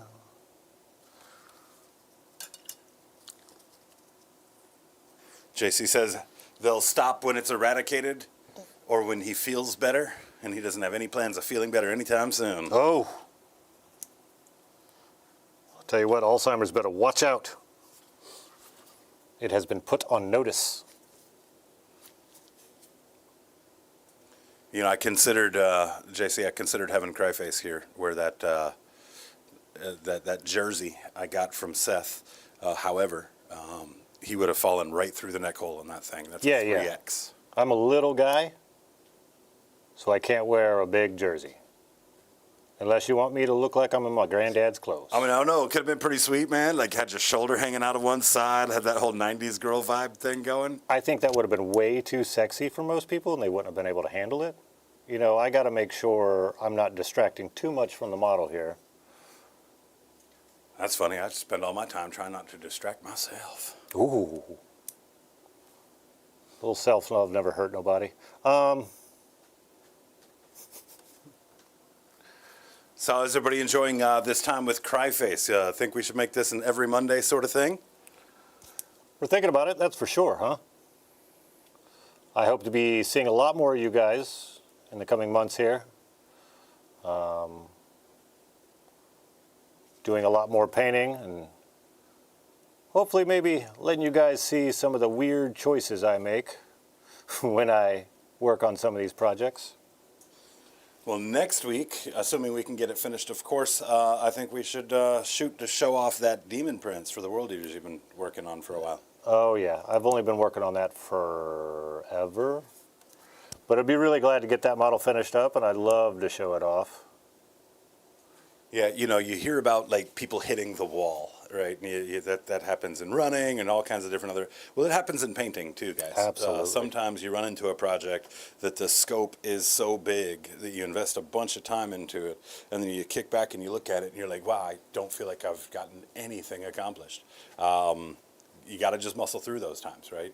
You got to just push it until you get done with it, and when you get done with it, just find something fun to do. Right, something you can sit down in a single session and just have a good time with, very low stakes to kind of reset the palette. Because that wall's a tough one to climb when you're looking at just hours and hours of staring into the recesses of tiny models and, slowly applying paint, Well, it can wear on you.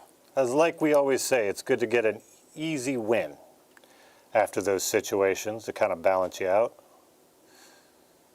Especially when you do have a hard time with a model. Or when, in my case, it's a model that I have been working on for so long that my painting style has changed about 3 different times. So that can be tricky. I think pretty funny. Yeah, like that's something we've seen, me and this guy working in tandem over the past couple of years, is that our paint styles, kind of swap places at times. And Yes. then swap back, and it's never intentional. It's just... I think via exposure, right, we just start making decisions in different directions, which is a big reason why we always recommend, like, if you have an opportunity to have a hobby buddy, right, or an art partner, whatever would be catchier on a T-shirt, definitely do so, right? There's so many things that, you can pick up by getting out of your own head, right? And look, you don't have to be better than the other person. They don't have to be better than you. The key is difference, right? Having differences is the thing that's going to help expand your skill set. I think better is one of those difficult words when it comes to art. And that's what this is. This is art.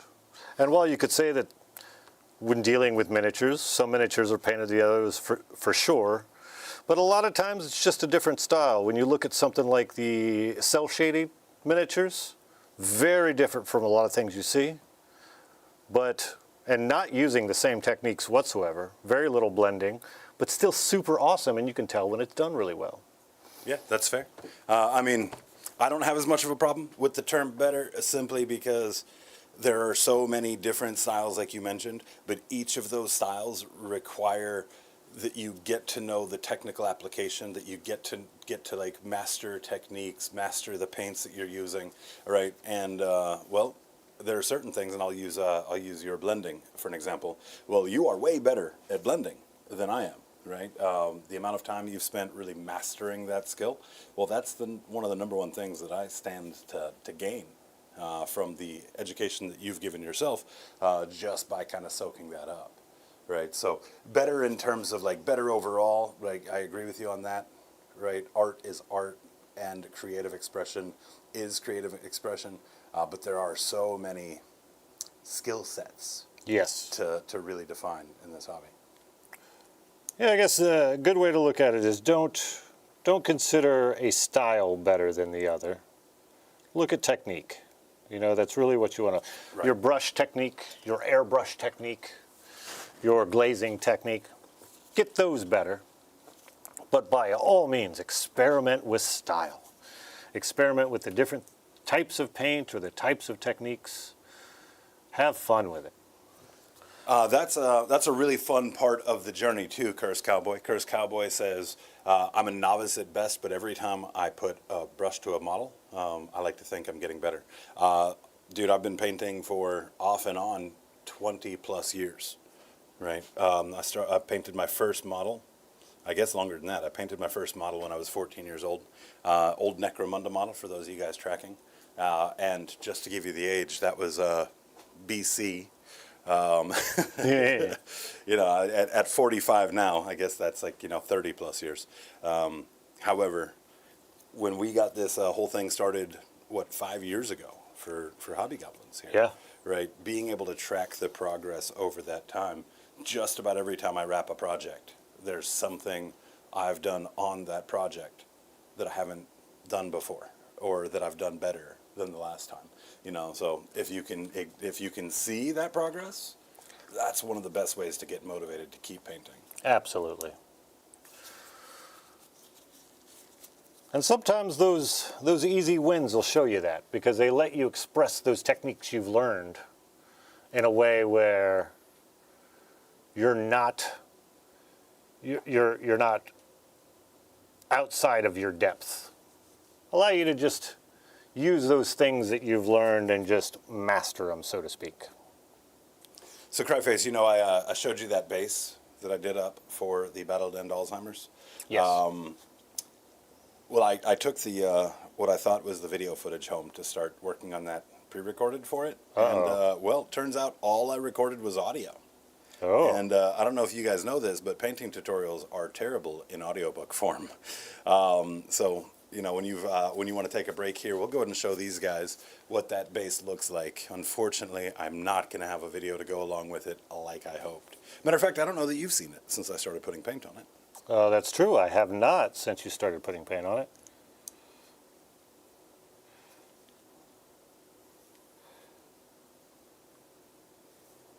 And right now I'm just kind of doing a quick glaze of some highlights over the top here. All right. I am going to take a break and stretch my legs. And I'm going to allow the good hose in here to show you guys that cool base he's been working on.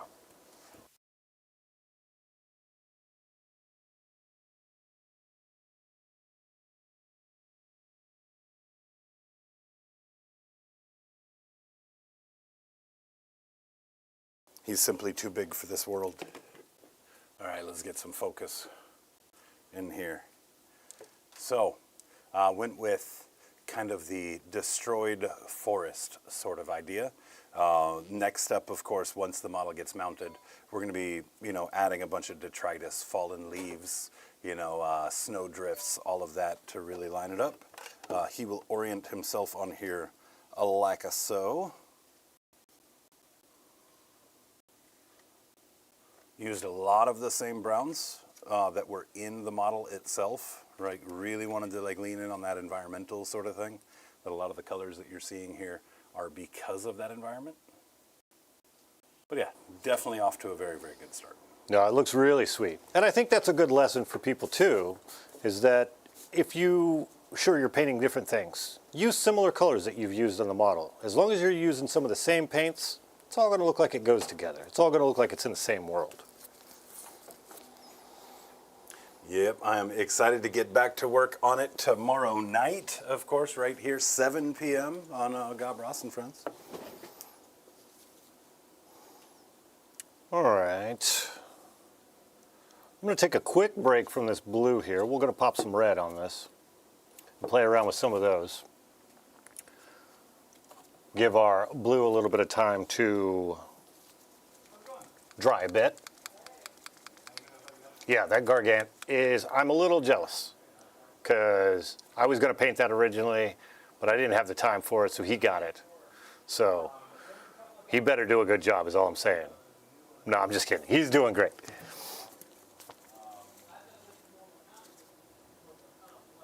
All right, now we're going to be switching over for our reds. I've got this Hellspawn red. I love this color. This is one of my favorite reds, personally. I don't know about you guys. Red's one of those colors that people often find difficult. If you've got a favorite red,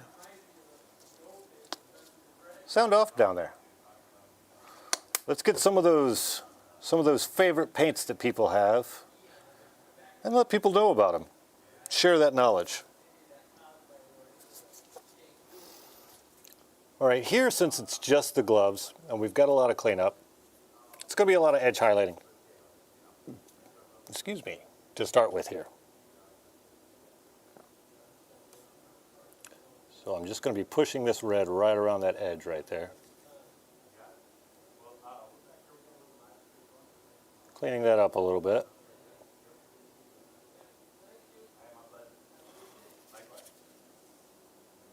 There we go. Now there's a lot of little forms in these boots. You could do all sorts of different little bitty colors and things like that to kind of differentiate the different areas of the boot itself. We're not going to be doing that here. Again, we're going for a quick job. We want this guy on the table. So we're just going to go through and do some edge highlighting on all these little areas. We'll come back afterwards and add some metallics to the buckle area.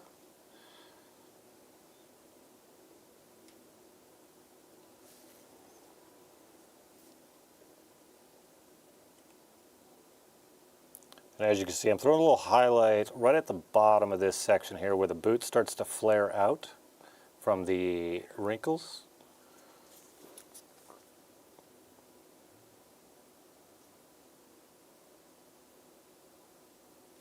Being very careful, this is a smaller spot. And this is where we start to really dial in that neatness, that brush control.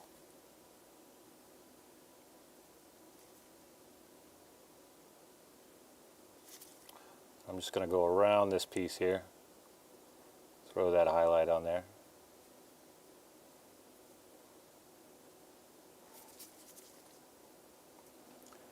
That Captain America though, man, like two fine Christmas hams just duking it out. Do you need to take this model home with you? Get a little alone time with it? Look, I've never been a huge Captain America fan, but I tell you what. What?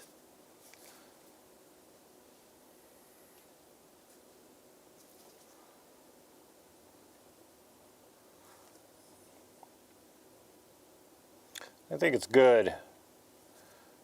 Some of these projects, they don't all have to be masterpieces. You know, sometimes you're just painting an object because you want to play the game and want to have fun.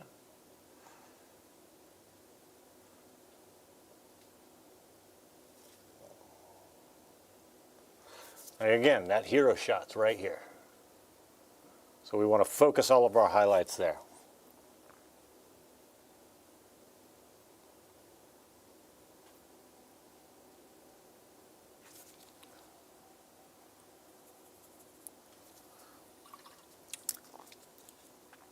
We're thinning this down again, quite a bit.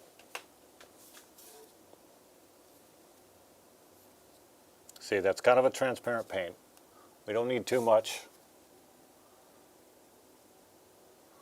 We want to make gradual changes in this.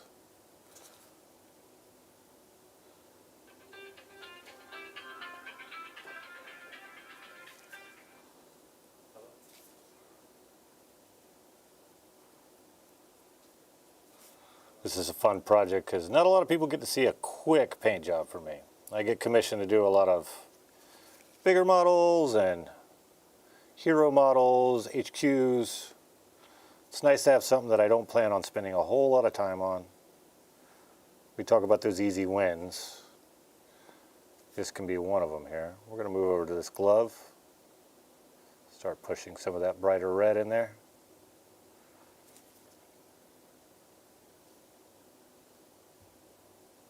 And you can kind of see why we did what we did in the beginning. Why that zenithal helps. Because it really lays down the groundwork for what we're going to be doing with the model.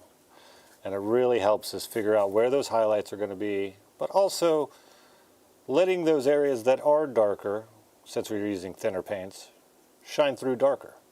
So we have to do less work on our own here.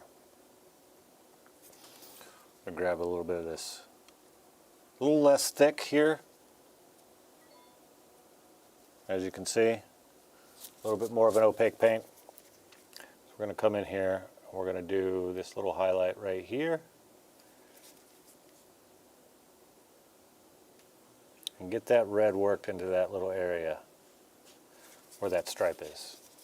And again, move that model around. If you find your hand is in an uncomfortable position, don't move your hand, move the model.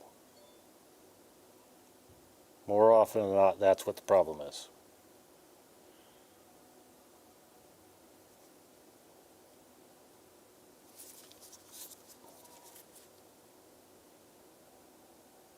I got a little bit of red on there. Again, we're not worried about any mistakes because we can always come back and fix them. It's just paint. Here I'm using the side of my brush and just kind of sweeping down to get that highlight on the end of those knuckles because of the way that arm is angled. It's almost like dry brushing we're doing here, but with wet paint. Well, I'm going to disappear for a little bit, do some stuff here in the shop. You guys are in very capable hands with Cryface here. Oh, it was good having you stop by. I'm sure I'll pop back in.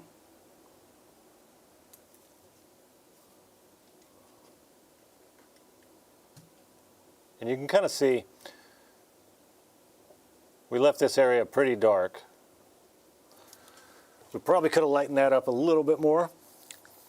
That's all right. We're just going to take a little bit more red paint and push those highlights a little further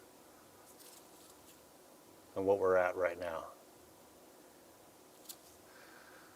What's that cursed cowboy trying to figure out what colors we'll be doing for his Emperor's Children? Pearl Coral Jade is one and some purple.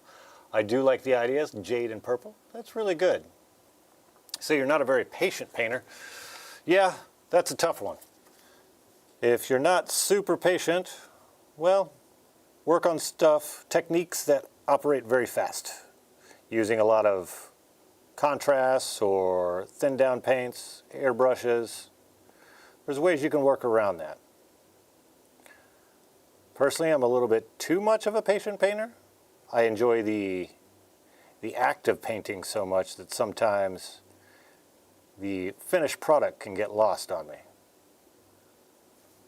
So it can be a bit of a double-edged sword for sure.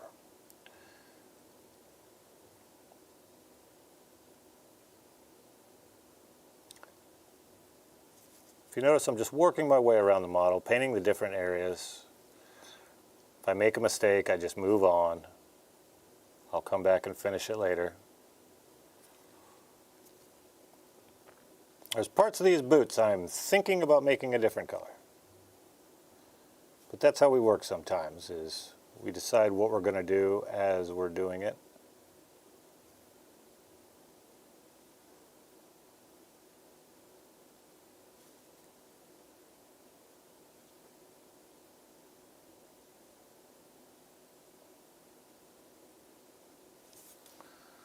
All right, let's get in there.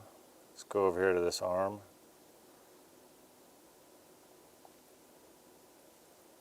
Again, anything we over highlight, we can always come back and add a little shadow in later.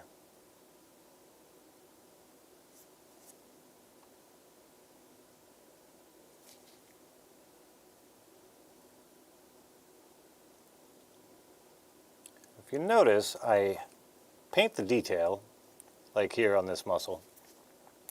I'll put little dots on each one of these areas to really accentuate each and every muscle, and then I'll take some of that thinned down red and just go right over the top of everything. So I still got my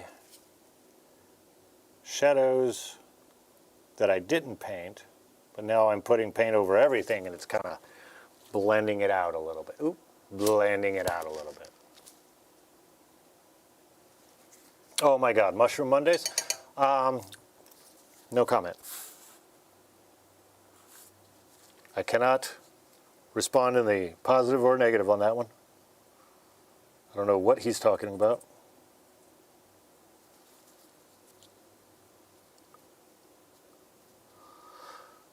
We could call it Vape Store Mushroom Mondays to be more accurate, huh? All right, I've got some of this blue here. I want to work in this white area that's off in the shadows here. Because it's off in the shadows, we're starting with that light blue for the white.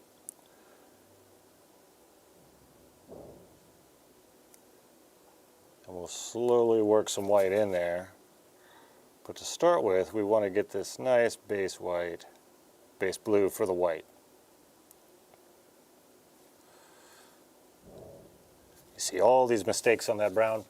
Again, that brown was on there just to lay down a base. We will come back and clean that up.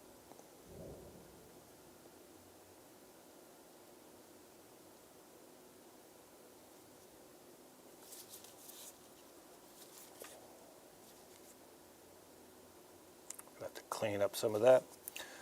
And we'll come back and we'll lay in some pin washing and things like that at the very end.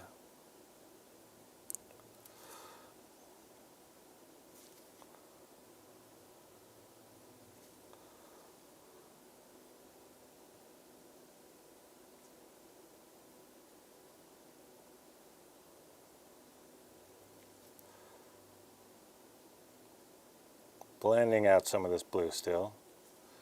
We're still going to go back and kind of blend out those shadows and everything on this back leg.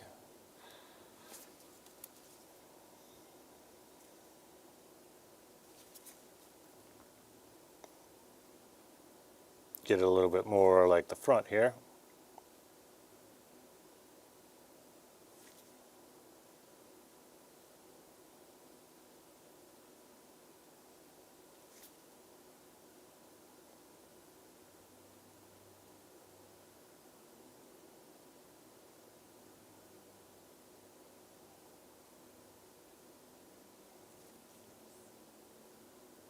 Just going around the model with this light blue and cleaning up anywhere that could use a little extra highlight.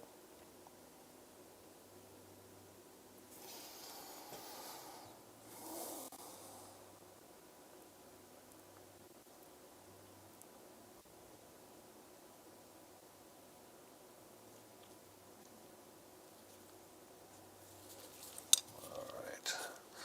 I see a little seam right over here.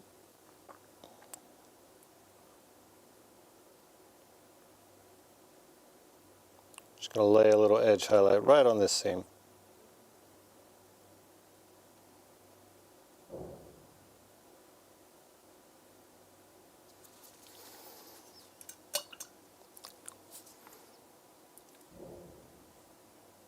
That's starting to look pretty good. Let's clean up that back leg some. So I'm going to thin down a little bit of our shadow and a little bit of our highlight mixed together.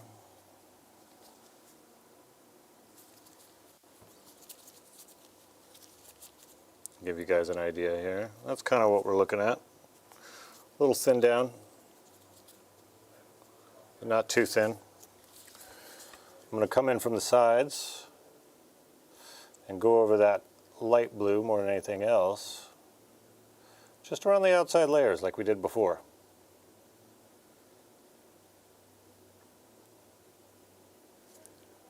We want to push that paint kind of in between the highlight and the shadow. So we'll come in on one side, then come in on another side.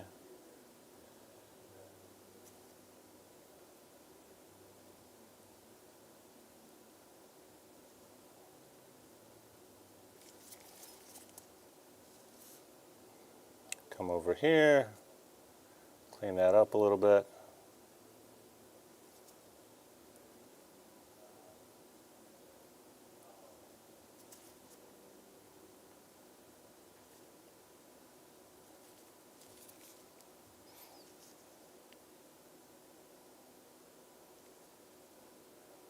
Clean up over here. We're just blending out using that mixture. And that's the thing, a lot of people, oh, you got to blend this way or that way. You can just layer, man. You can just layer, mix that paint. Just layer that on there. You don't have to worry about any sort of glazing or any sort of special technique. I'm just going to feather that in there.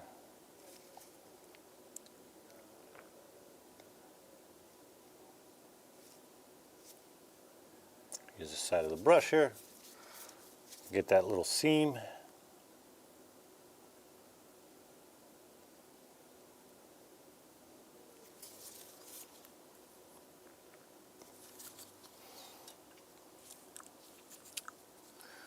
All right, I'm going to take that shadow color. Now I'm going to mix this down to a glaze.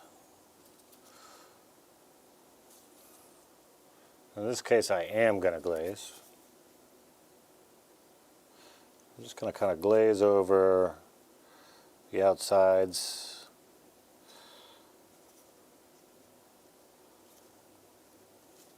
And the shadowiest parts.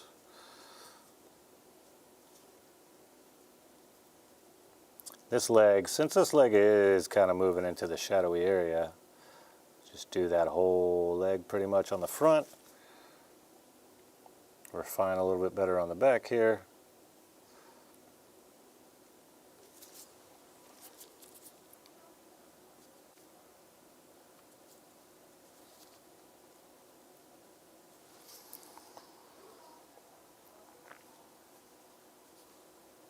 It's looking okay. Looking okay. There we go. Sin City Innuendos. That's a good name for a band, White Chocolate. Maybe an album. Any of you guys play a musical instrument out there? Got a band going or anything like that? Or just having fun? I personally picked up a banjo recently. I've been trying to teach myself the banjo. It's pretty tricky though because I don't know how to play banjo. So it's hard to teach yourself something you don't know how to do. Good thing we have YouTube nowadays, huh? All right. That shield is kind of bugging me, and I want to put some paint on it. So what I'm going to do, not going to use that. We're going to grab our blue, that first contrast blue, that azurine blue. Throw a little bit more of that down. I'm going to take a look on my phone on what the heck Captain America's shield looks like. All right, blue in the center, red, white, red. Got it. Well, that's what we're going to do. Now in this case, I'm just going to go over this star and not even worry about it because I know we're going to come back and clean it up.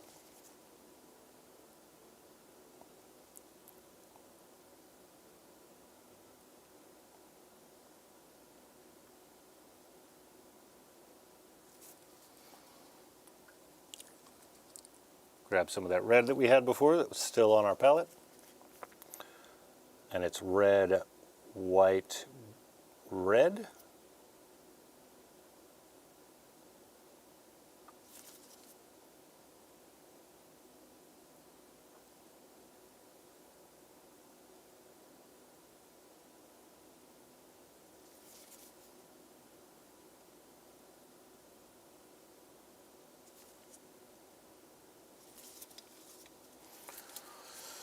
Just carefully going around these lines here, trying not to screw up too much. Even though we're going to paint back over them. In this case, just kind of keep it as clean as we possibly can to make our job easier later.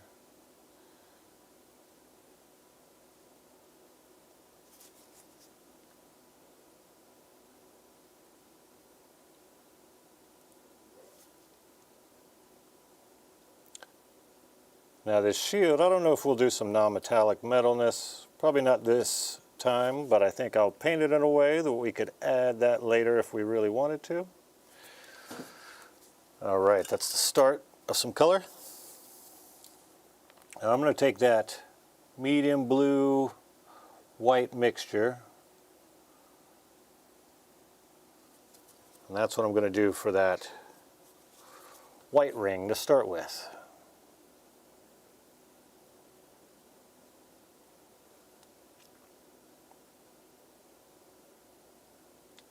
So we have this nice pale blue here. It's going to act as our base for that white that's going to be on there. And if I'm using a lot of different techniques or anything like that and it seems weird, it's because it might be. That's just how I work, even when I'm painting something similar, depending if it's a different type of material or something along those lines. We have got a hair. Oh no, we've got a hair. We got a hair right there. It's right there. I got to get rid of that hair. See if I can get it with this. Oh, he's got paint on him.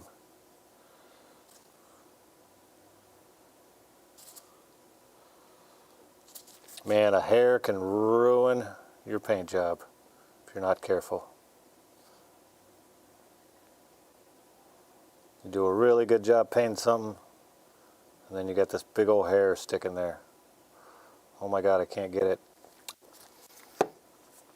All right, give me 1 second, guys. I'm gonna grab some tweezers. Be right back.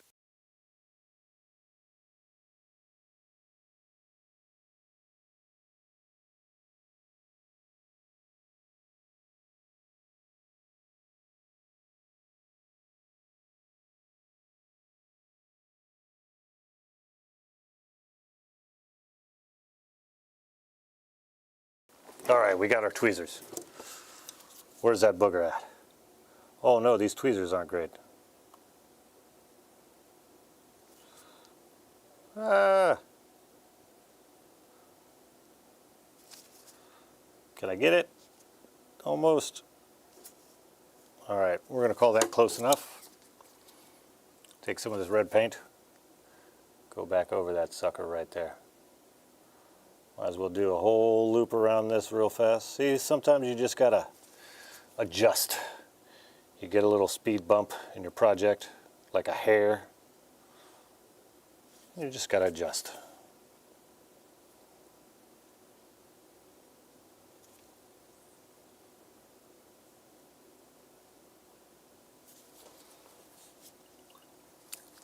There we go. All right, go back to our blue. Let's throw more blue on this white line here.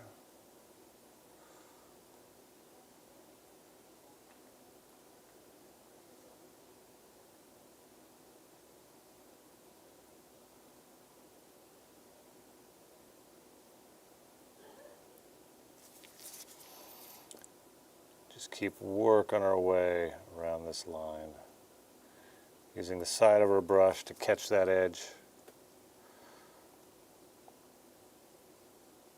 And if you get it in the recess, don't worry, because we're going to touch all that up.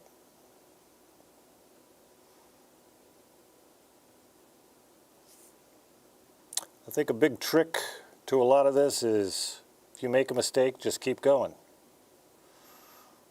And then you can clean it up after the fact. Worry about it later. We're going to go ahead and throw some white, some of this white-blue mix over the top on that star to get it going.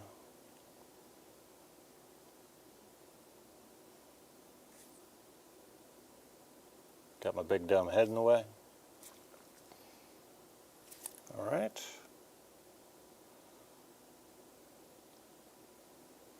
Throw a little bit on this star, that same mixture.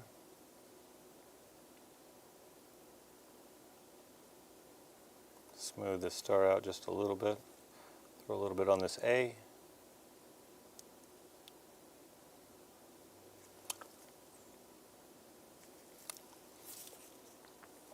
There we go.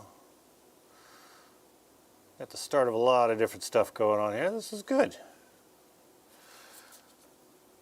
All right. As I do, jumping around, I'm going to come back over here. Throw a little highlight onto these shoulders.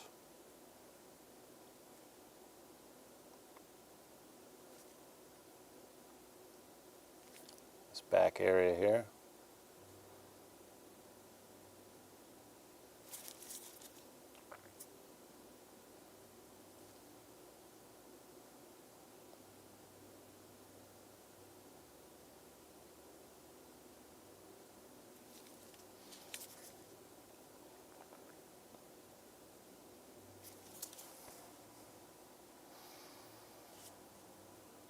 All right, that's starting to look pretty good.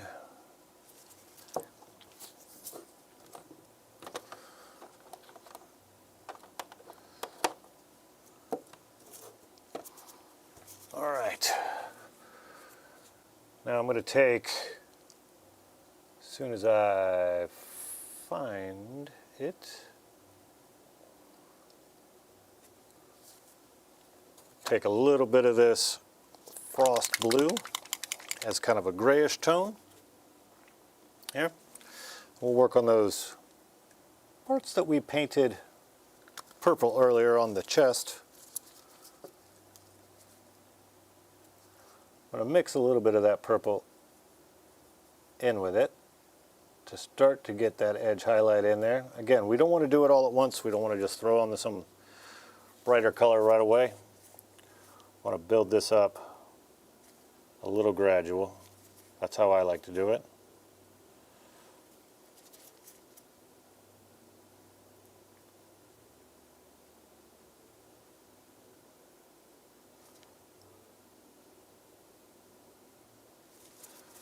Flip the model around here.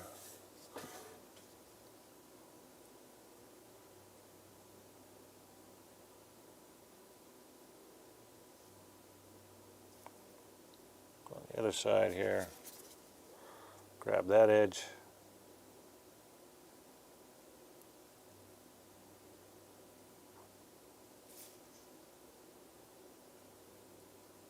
There we go.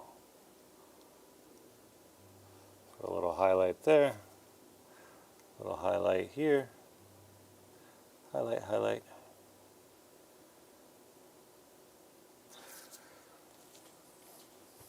That's looking pretty good. Now I'm going to grab that same frost blue we were talking about. I had to remember the name. And now I'm going to throw a little smaller highlight in some of these areas.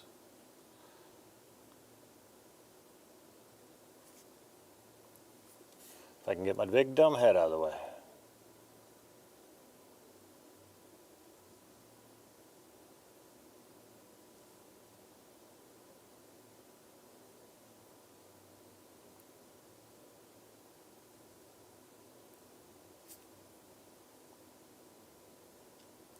hit these edges. We're being super neat here. You guys all know the difficulty of edge highlighting.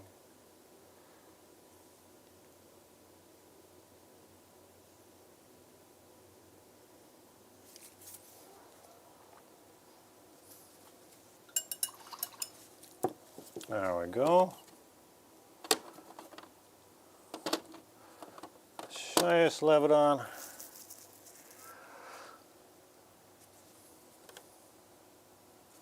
Now we got Doom Death Black.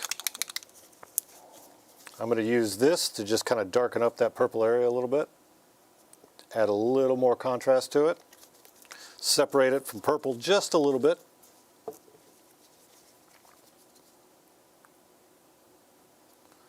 little water.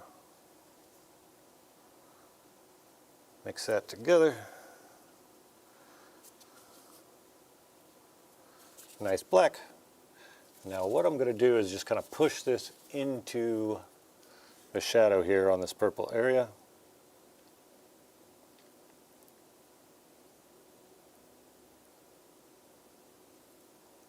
Right up underneath those muscles there.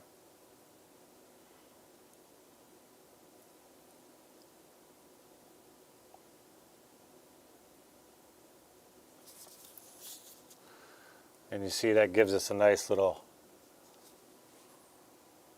black area right there. We'll go ahead and do the same thing on the other side here.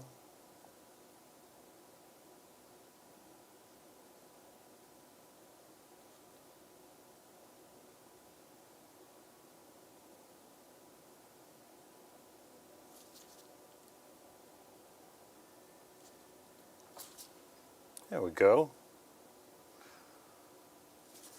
And we turn around the back, do the same thing.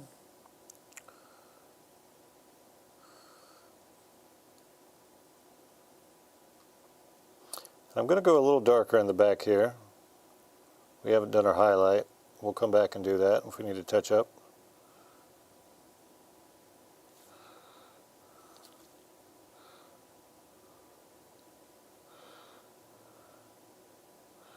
We'll do those two highlights on there.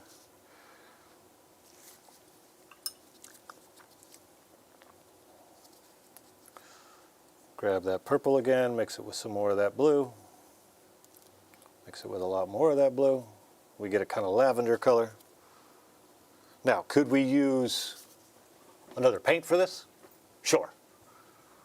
But by mixing these colors together, I know that this blend is going to go with the other colors. It's all going to look like it comes from the same place. It's one of the things that I really like about mixing paints like this is I can use just a few paints and get a lot of different colors and be assured that everything's going to look like it goes together. Like we did before on the other side, I'm going to come in and do an edge highlight.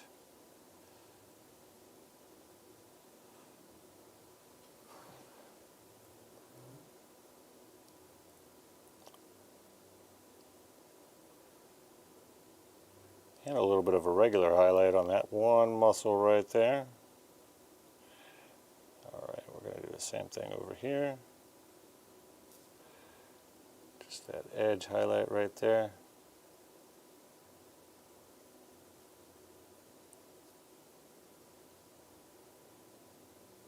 Do a little highlight in that spot.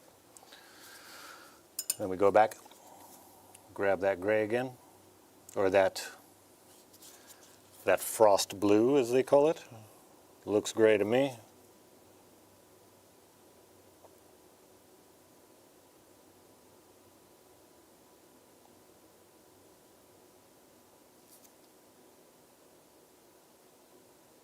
Again, we're not going to be super neat. We just want it to look pretty good. We can get this guy on the table. That's a little bit chunky of a highlight, but that's all right. I can go back and clean that up. All we got to do is take a little bit of that mix that we had before, just like that. We'll come back in. We'll clean up some of this here.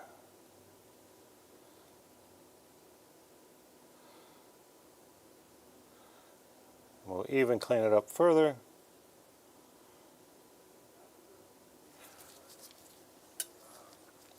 By thinning down some of that purple we used before. Get it to be kind of a glaze.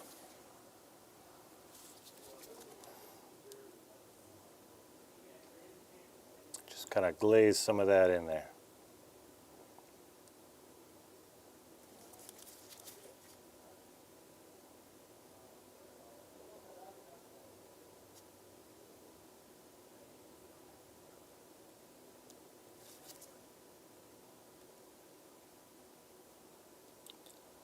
A little bit of light pen washing. Go back to the other side. Glaze some of that purple back in there.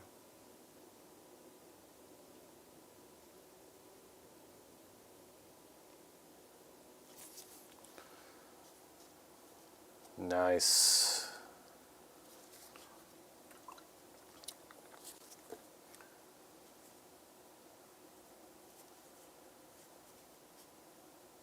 Looking okay so far. A little shoddy.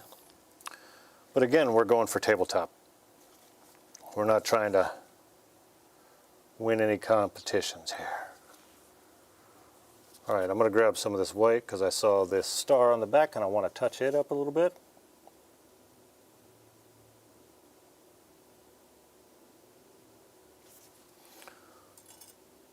My white has dried just a little bit, so I'm going to throw a little water in it.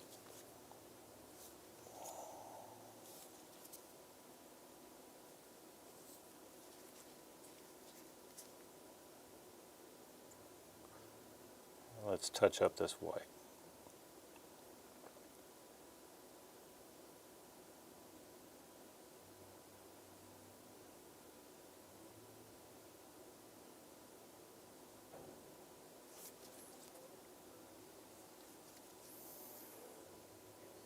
Get it just a little bit more opaque.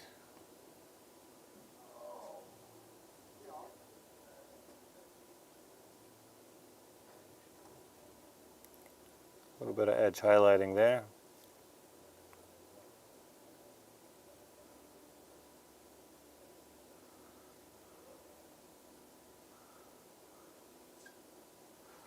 Throw a little bit of more white on these areas here.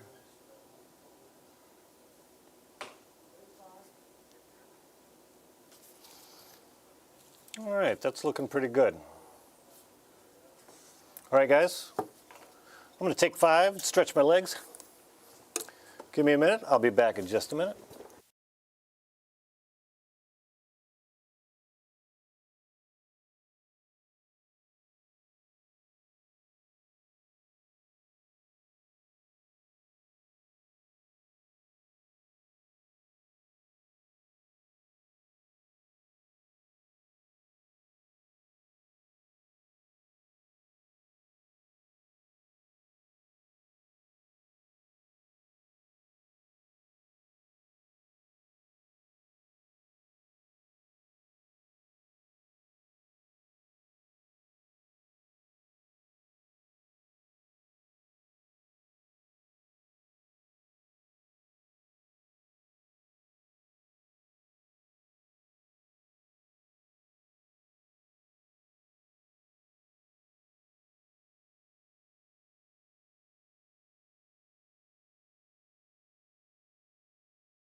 All right, guys, that was a nice little break.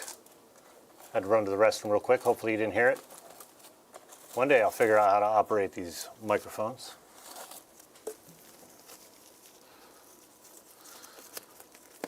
Throw a new set of gloves on.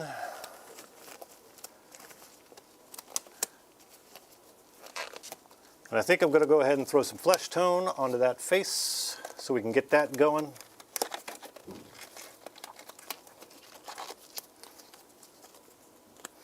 As I move around the model like this, it seems a little jumpy, very unorganized. You wouldn't be wrong. One of the things that helps me with is as I move around the model, making more and more areas more and more complete, it helps me figure out which areas I really need to be focusing on. Sometimes you can sit there for an hour and a half painting a hand, and it'll look like a really good hand. But you didn't need to spend all that time on it. You could have been moving over to something else. So that's why I like to jump around the model a little bit. It's not for everybody, like I said, but it works for me. So I'm going to grab this elven skin over here. That seems like a Captain America kind of color to start with here. Now obviously we're going to be working with the head. So we need to be a little more careful.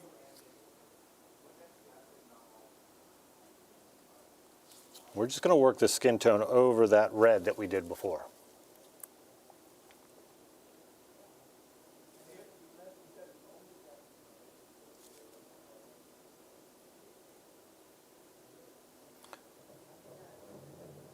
There we go. We're just going to work that on in our highlight areas.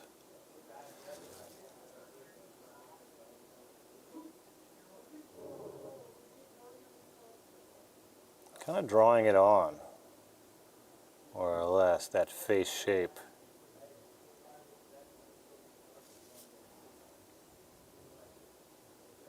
We see we got a fair amount of that red showing through, a little bit of the black for some shadows. I'm leaving a little bit of that red on the lips for right now. We can always come back later on and add to that. He's looking a little kissy. He's got a little kissy face on him. We'll try to work on that. I'm just doing little touches, slow, small strokes to get this guy looking pretty clean. And I'm being careful not to get paint where the two areas meet. Leave a little black area.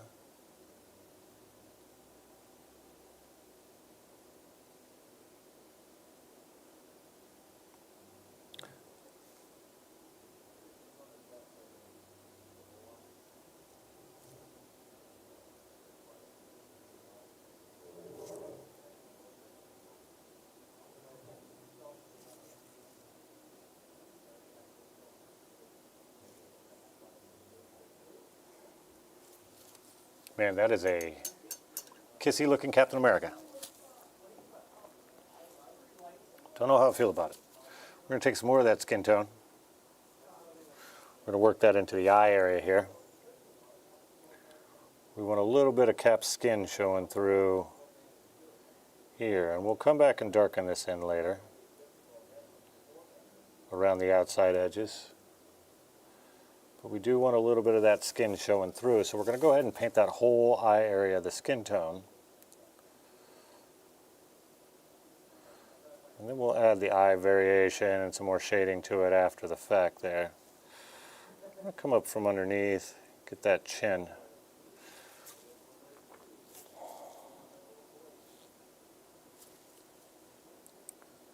A little more of that in there, get it nice in the corners.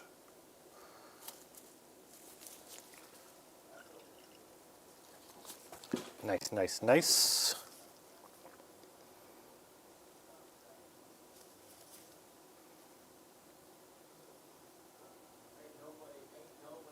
That's looking pretty good. We're going to let that skin dry. While we're waiting for that skin to dry, we're going to come in and start messing with this star on the back here. I'm making a slightly lighter version of our mix of the medium blue and the white, because that's been our white recipe. You can kind of see what I got going on there. I'm going to go around it in the first to start with and kind of get some edges.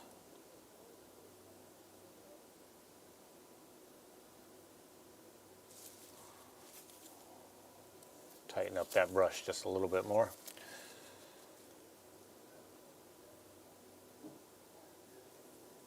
And I'm just picking out the edges here kind of loosely.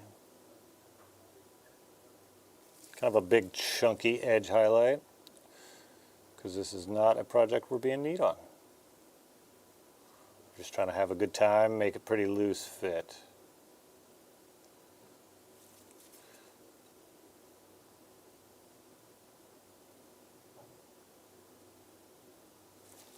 And again, we'll come back throughout this whole model at some point, and we'll do some pin washing to kind of clean up all these edges.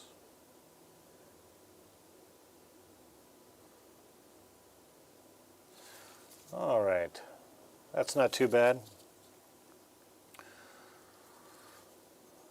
Now I want the highlight to be on the bottom here, so I'm going to go ahead and just half it off right there like that. So I know my highlight's down at the bottom here and my shadows is up at the top. And then I will come back and I will blend that in a minute. Again, work sloppy, work bold, tighten it up as you go. And if that way doesn't work for you, I don't know, try something else. We're going to mix a little bit of water in with that paint, because I need it a little thinner. It's a little too thin.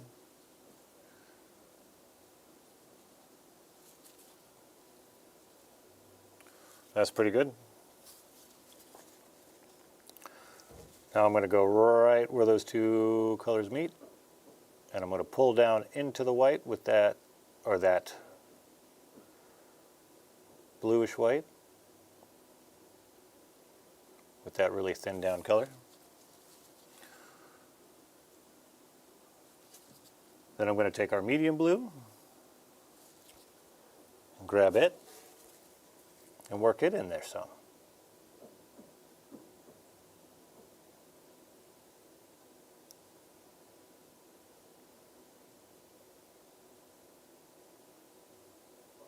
And you see, as I'm working this color in, I'm kind of refining that edge highlight a little bit. Cleaning it up, making it look a little more edge highlighty. Yeah, that's looking pretty sharp. All right, now I want some pure white. It's not super thin, but it's not super thick. Got your, I don't know, your milk consistency, as they say. I don't know, does anybody know the consistency of milk? Does anybody in chat think they can explain the consistency of milk? Because that's what they tell us to thin it to. And I don't know how consistent milk is. I guess it all depends on the type of milk you're drinking. What if you, oh, did you see that? That's all right, we'll come back and hit that. Careful where you're sticking that white brush. So yeah, what consistency should the paint be according to you guys? What's a good analogy? If you can think of something better than milk. I don't know. Personally, I like mine like dirty water. But that might be a little too thin for most of you guys. As you can see, I'm just taking this white, I'm going around the outside, making a little edge highlight, refining that edge highlight.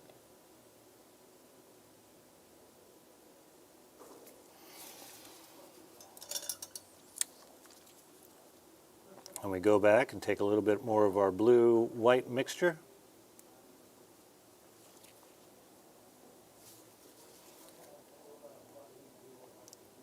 pull into that light area.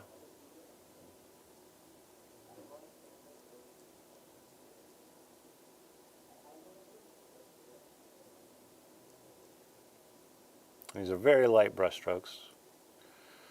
I just want to blend that area in the middle there a little bit. Yeah, that's looking good.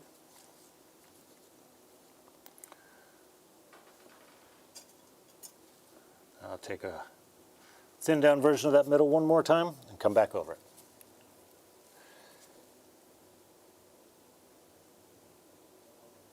Again, we're pushing this into the darker area. You take the color you're painting with and you push it into the most common color of that. That line is still a little abrupt.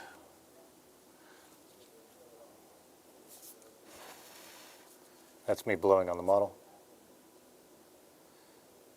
Work some more of that blue in there, and I've thinned that down to like a dirty water consistency.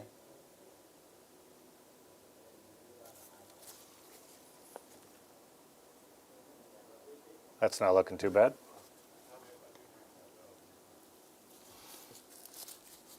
And we'll take a break from that. Grab a little more of that red contrast.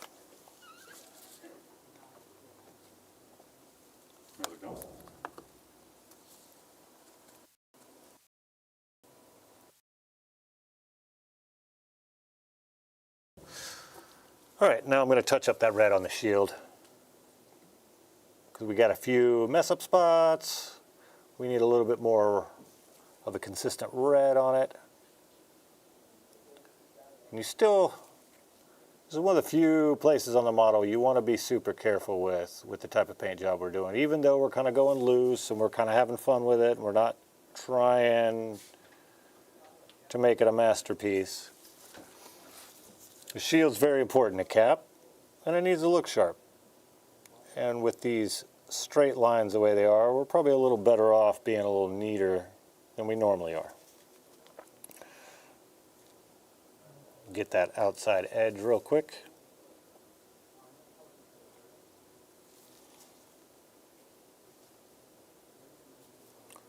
Part of me really wants to give him battle damage. I don't know, grimdark cap, what do we think of that?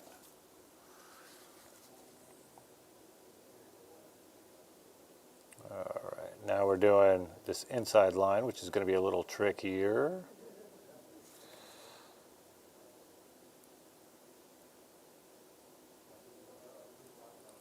We're just slow and deliberate with these movements.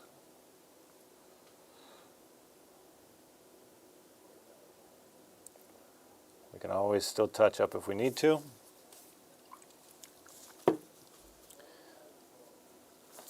Got that little dried piece of paint on the end of my brush. Man, I hate that little dried piece of paint on the end of the brush. He's always getting in the way.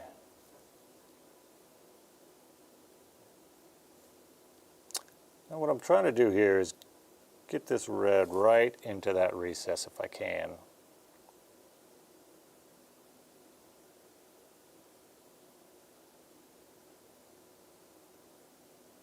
Oh, God. Big old piece of red right there on my white. That's all right.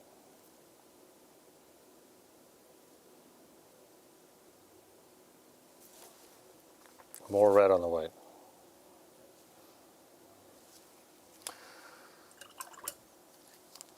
That looks a lot better. All right, I'm going to grab some of that middle blue.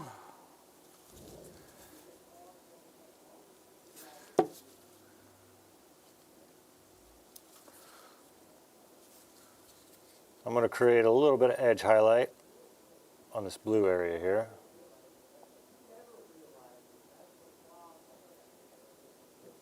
Trying to be extra careful.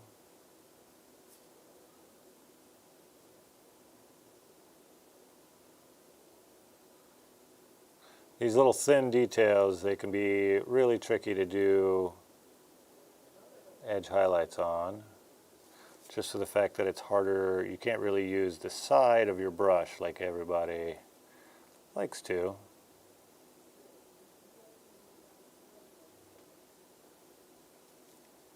These details are quite thin.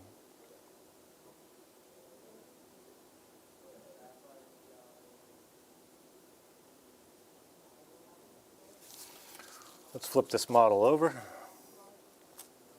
so I can get a better angle on it.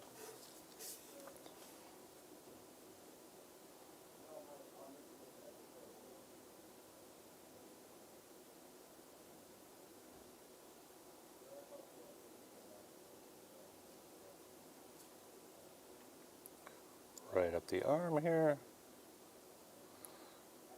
Once these edge highlights are done too, we'll be able to see some areas that we really want to add some recess shading into, or some pin washing, we could say.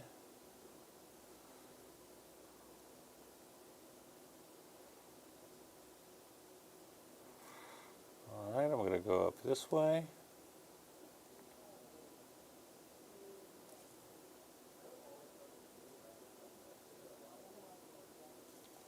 Finding it a little easier to use the side of the brush here.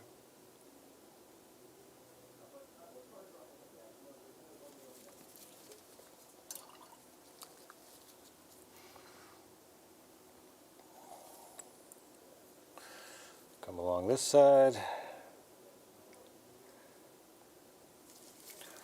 Let's actually flip this model around a little bit.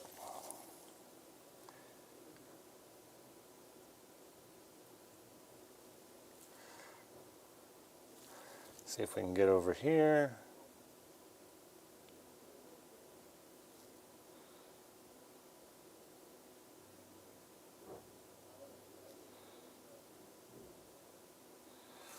There we go.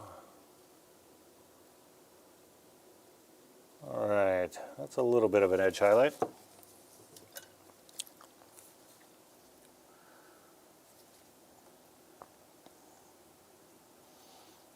All right, I've got some black that I just thinned down quite a bit. Oh no! Sometimes you should probably use more than sticky tack to hold these guys on here. But like I said, I got a little bit of black here. It's quite thin. I'm going to try to push this right into that recess here.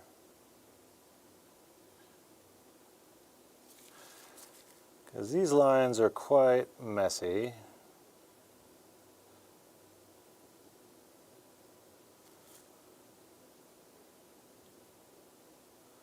I like to reinforce my line work every so often. Now you can use Nuln Oil for this, you could use panel liner, but I wanted to show that you could just use watered down black paint.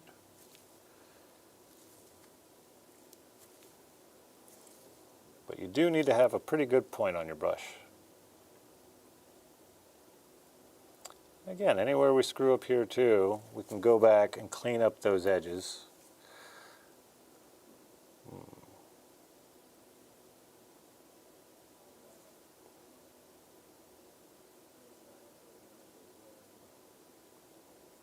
A little bit of black right in that area there, right in that area there.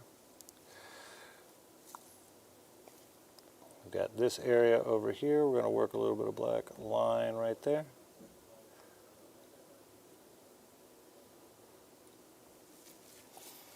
Just going to recess shade this whole area right here. Again, this cleans it up so we can see what we're doing. Grab a little black and just recess shade a couple areas.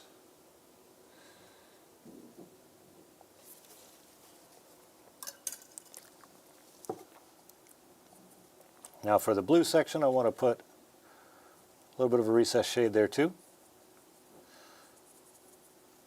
So I'm going to take that blue contrast, a little bit of black, mix those together with a little bit of water. And now I've got a super dark recess shade for the blue areas.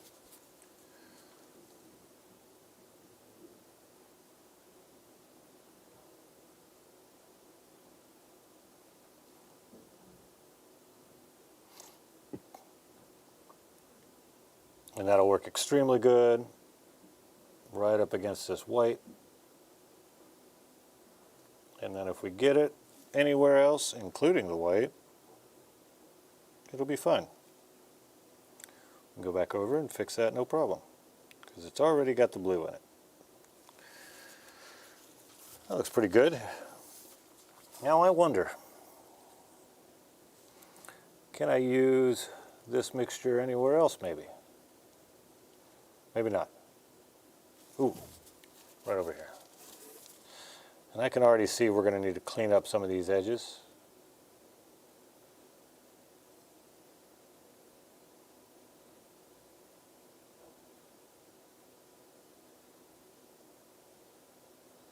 I'm just working this blue right in there.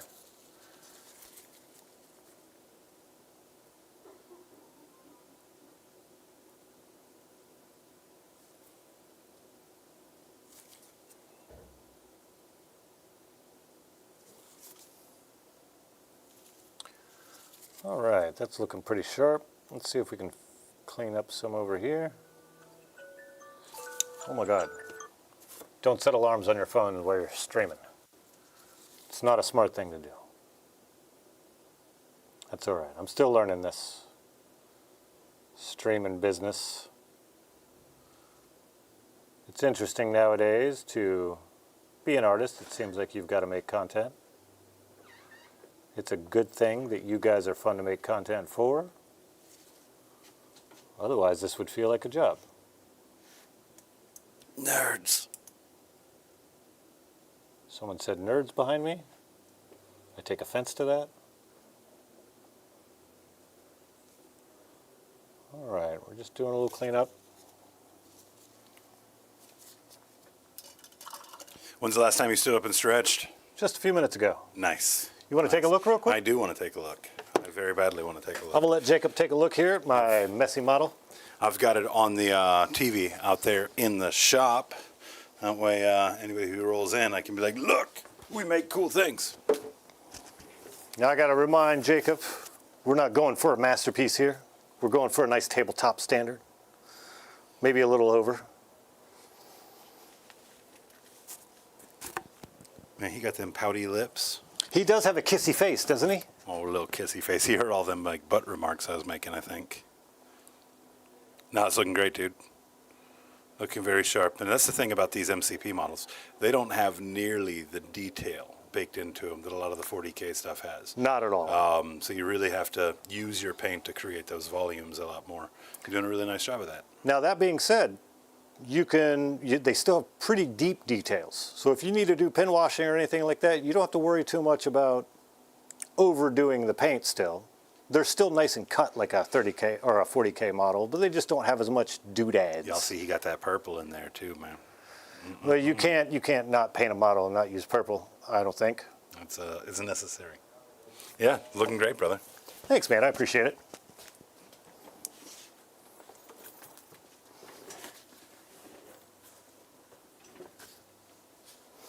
I missed this before. Personally love Army Painter Zealot Yellow. It's an easy button for flames. I don't know about that. I'll have to try that Army Painter. I've had mixed results in the past. I know their new formulas work really well. I have tried their speed paints, which, if you haven't tried the new formulation of speed paints, I recommend you give it a try. Tristan says, hi, Jacob. Tell me what's up. Everybody likes the hosen. Everybody likes the hosen. We all like the hosen. All right, I'm going to grab a little bit of brown. We're going to touch up these pouches and whatnot on the side of his belt here. And this is the fun part, picking at your brown. Now last time, if you remember, we just used the contrast paint. And that was just the snakebite leather. That was just on there to get us some brown tones. But I'm going to grab something a little bit more opaque.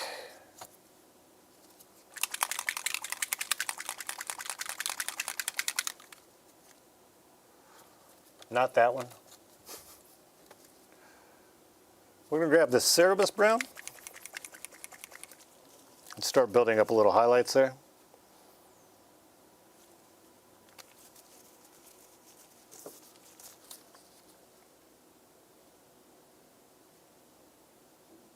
And then what we'll probably do is use that snakebite leather again and knock it back down.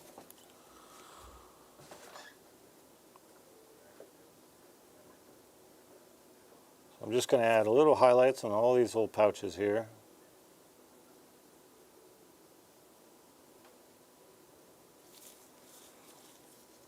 Draw around the outside of them, so to speak. We got a little bit of blue on this one here, but it's not going to be a problem. In fact, I'm going to go ahead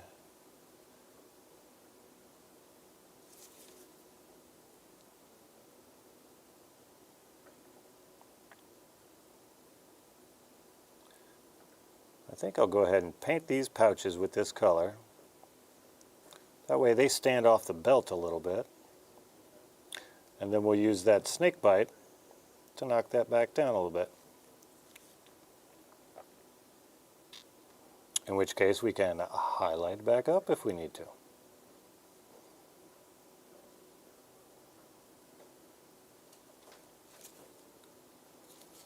Oh yeah, that doesn't look too bad right there. Sometimes you just got to figure these things out where you go. Like the browns, I wasn't sure how I was going to handle browns.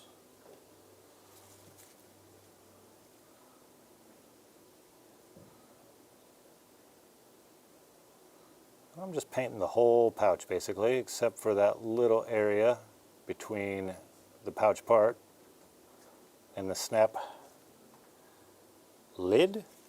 What do you call the part of the pouch that closes? The flap? I don't know. Now what I am going to do on this belt is give a little edgy. Just a little edgy.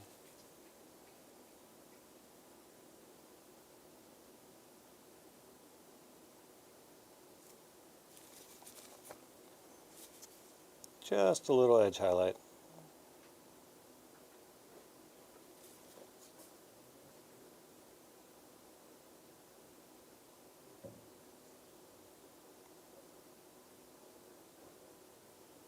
You don't need a whole lot.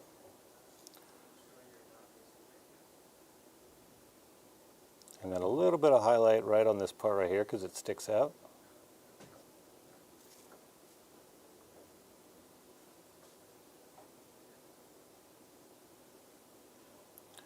Alright, I'm going to do a few vertical stripes here just to kind of really light with thin paint. Create a little highlight there.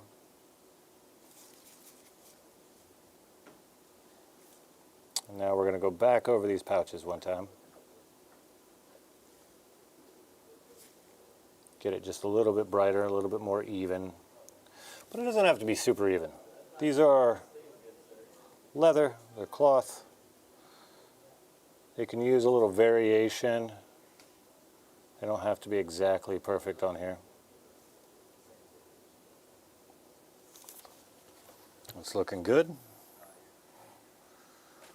You know what, while I'm at it, I'm going to go ahead and grab these straps right here. You're probably like, oh, those have a purple base. Yeah, they do. That's okay. Because again, we're painting it over it. We'll use some metallic on that little part right there. Maybe. It's hard to tell sometimes. If I'm looking at a piece of cloth or a snap, it'll be tricky.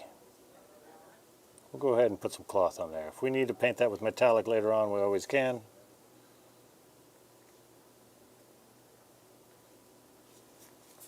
Now let's see if I can get up underneath here just a little bit.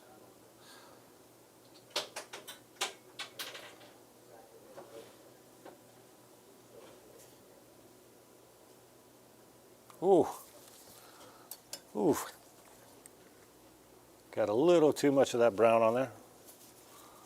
Come back with the white here.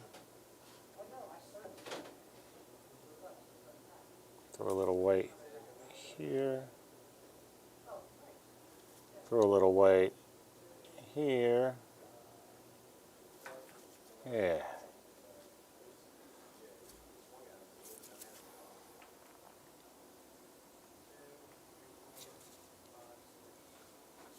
That looks pretty good. I'm going to go ahead and grab the bottom of these boots too. Just going to go around the model and find any places where this would come in handy, this color here. It's a nice like peanut butter brown. Ooh, peanut butter. I can go for a PB&J.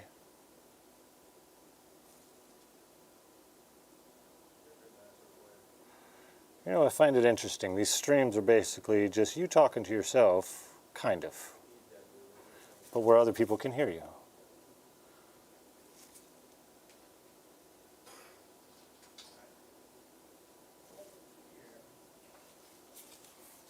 And again, you don't plan to do anything really in one full coat. Sometimes, very rarely, when dealing with layer paints. Obviously with contrast paints, you want to kind of single coat that as much as you can, just because time is a factor. But when you're dealing with these layer paints, it's all right to kind of plan a few coats. As the old legend himself says, 2 thin coats, man.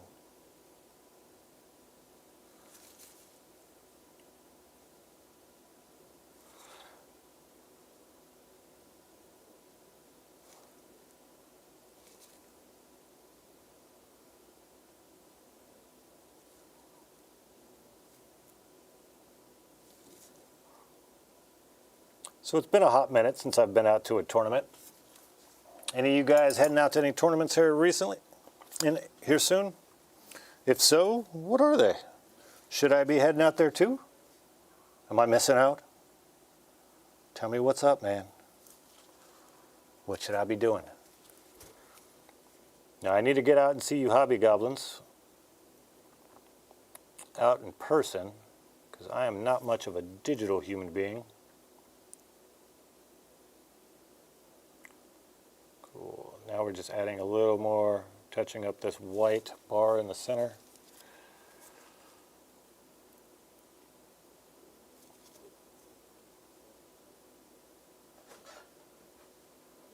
There we go. Clean that up just a little bit.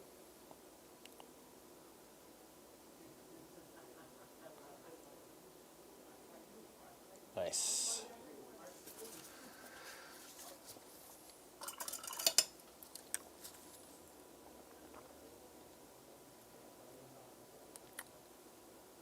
That's looking pretty good. Now, I want to take a little bit of this red, a little bit of this flesh tone, a little more of that flesh tone, mix it together a little bit. That lip's looking a little red. Let's lighten that lip up a little bit. It looks like you got punched.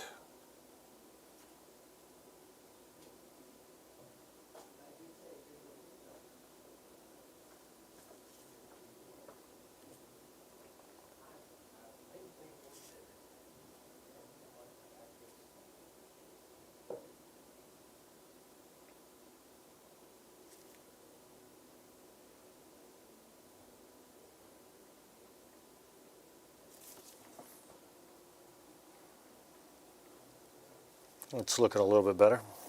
All right, now let's go back, like I said, grab that snakebite leather now that that should all be dried.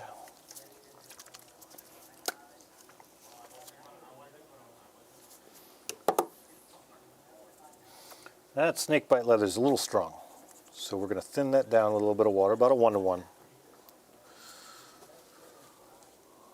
We're going to go back over these pouches. And that thinned down snakebite is just going to darken in the recesses and everything and all this and kind of smooth out all that painting we did before.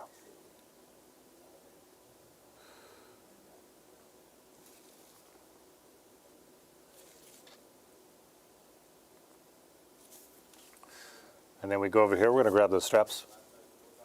that we had painted.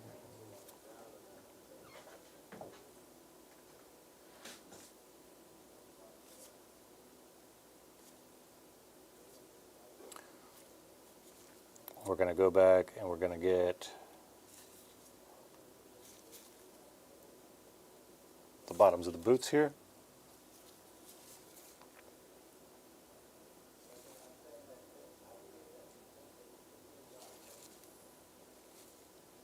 I'm not really worried about the base today. We can paint the base another day.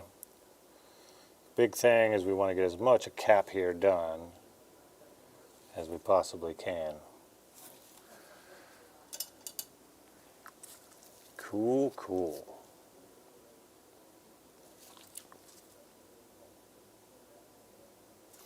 All right, let's grab a little bit of that white. Let's clean up that star on his back.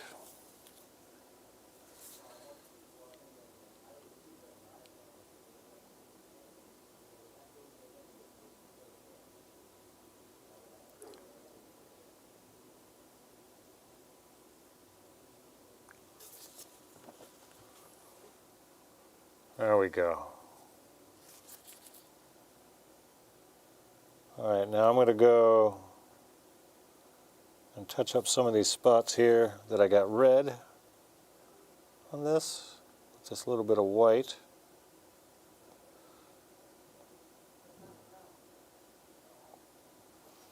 And while I'm at it over here with the white, we're going to go ahead and do a little highlight. I got a little white on the red. So as you can see, a lot of me painting messy in the beginning is due because I'm a sloppy painter. And I have to, and I have shaky fingers. But I'm sure a lot of you suffer from shaky fingers yourself.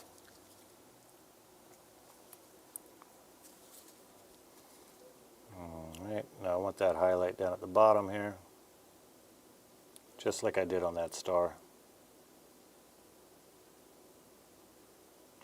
Maybe that is where it goes, maybe that isn't where it's supposed to go, but as long as it's consistent. It's one of the major things. If your light's a little bit off as far as where it needs to be, if you're consistent, it'll usually come out looking okay.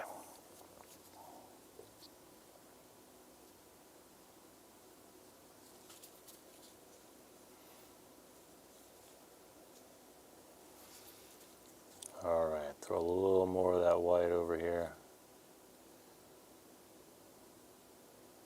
Now I'm not going to worry about edge highlighting just yet, because I don't even know if I'm done with this shield.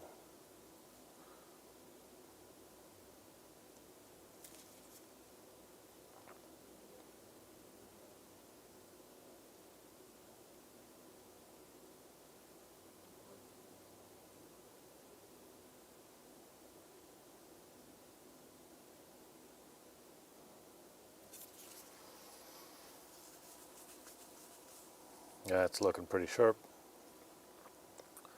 And I see some blurriness in a few places where we can clean up some of those edges there.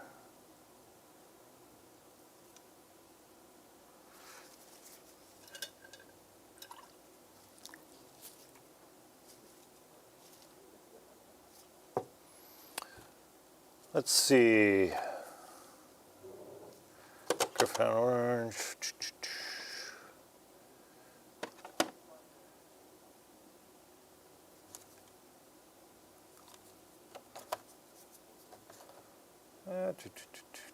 Yellow wash. Looking for this sepia wash will work. I'm going to throw this on the skin tones just to make it a little dark, so we get some more variation in those.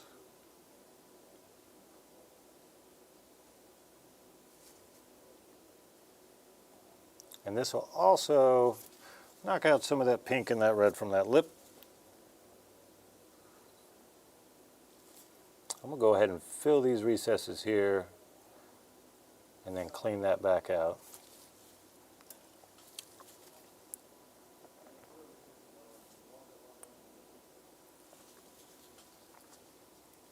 We're going to let that get dry. But we're also going to take a little bit of the snakebite leather. And I'm going to work that into the eyeball recesses as well because we want that a little extra dark. And that snakebite leather we've already used. It's kind of the same family as what we're already doing.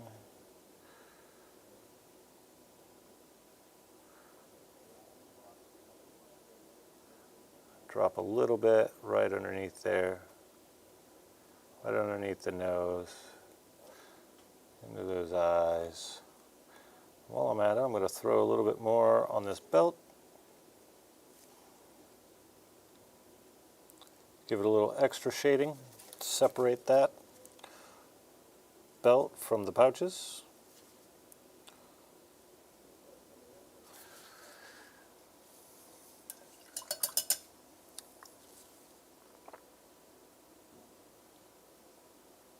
There we go.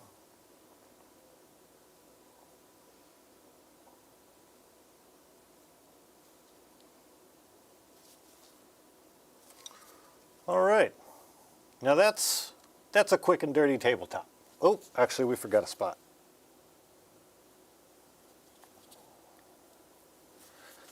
We've got these little wingdings on the eyes, or on the head here.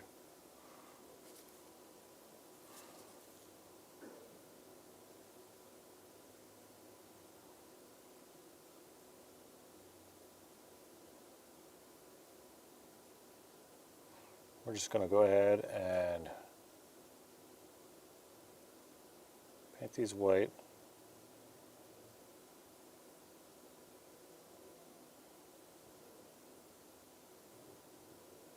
We're messing up a little bit, but we're going to come back with that blue and clean it up. See, I almost thought I was done.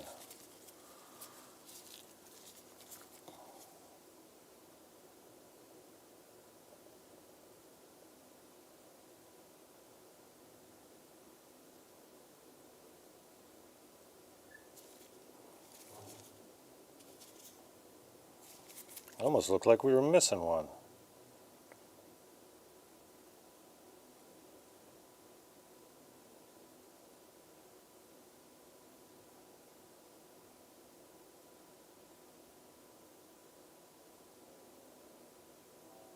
There we go.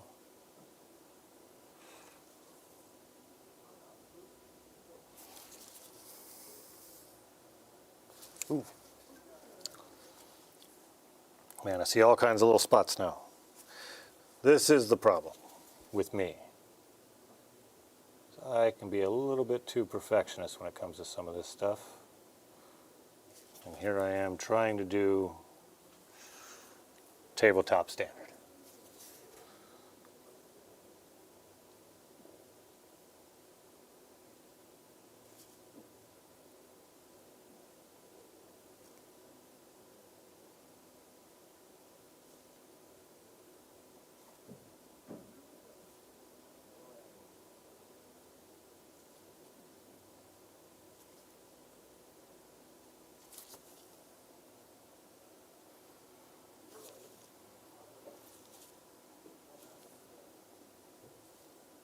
All right, and we're going to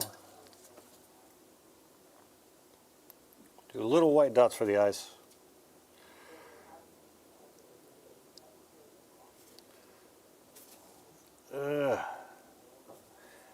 This is the difficult part, right?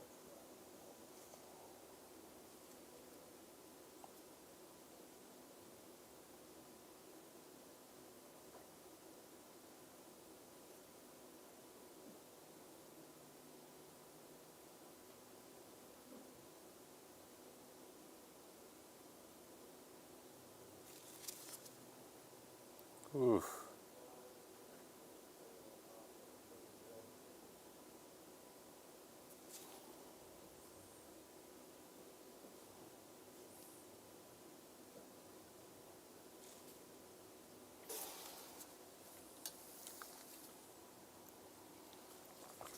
All right, now let me highlight some of this skin again.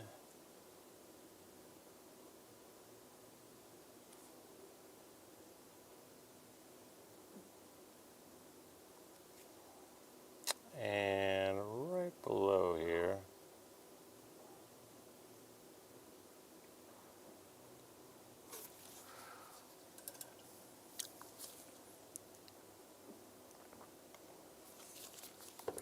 All right, I'm not going to lie, those eyes came out a little wonky.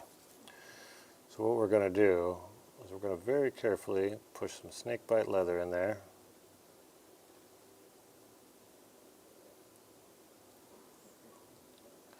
We're going to leave that to dry. We will come back and attack those eyes at a later date. But so, that's kind of a tabletop standard, at least my version of it. Hope you guys enjoyed watching me paint this. As we move forward and I do more and more of these streams, I'm going to do more and more complicated pieces. I just wanted to do something chill, laid back, not too crazy for this first one.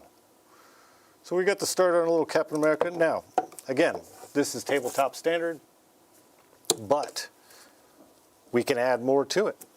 There's more stuff that we could do to make them look even better. And I've left room for us to do that. So at a later episode, if you guys are interested, I can come back and show you how we can punch this guy up just a little bit. But until next time, I hope you guys enjoyed this stream. Thank you for everybody to come out and check it out for me.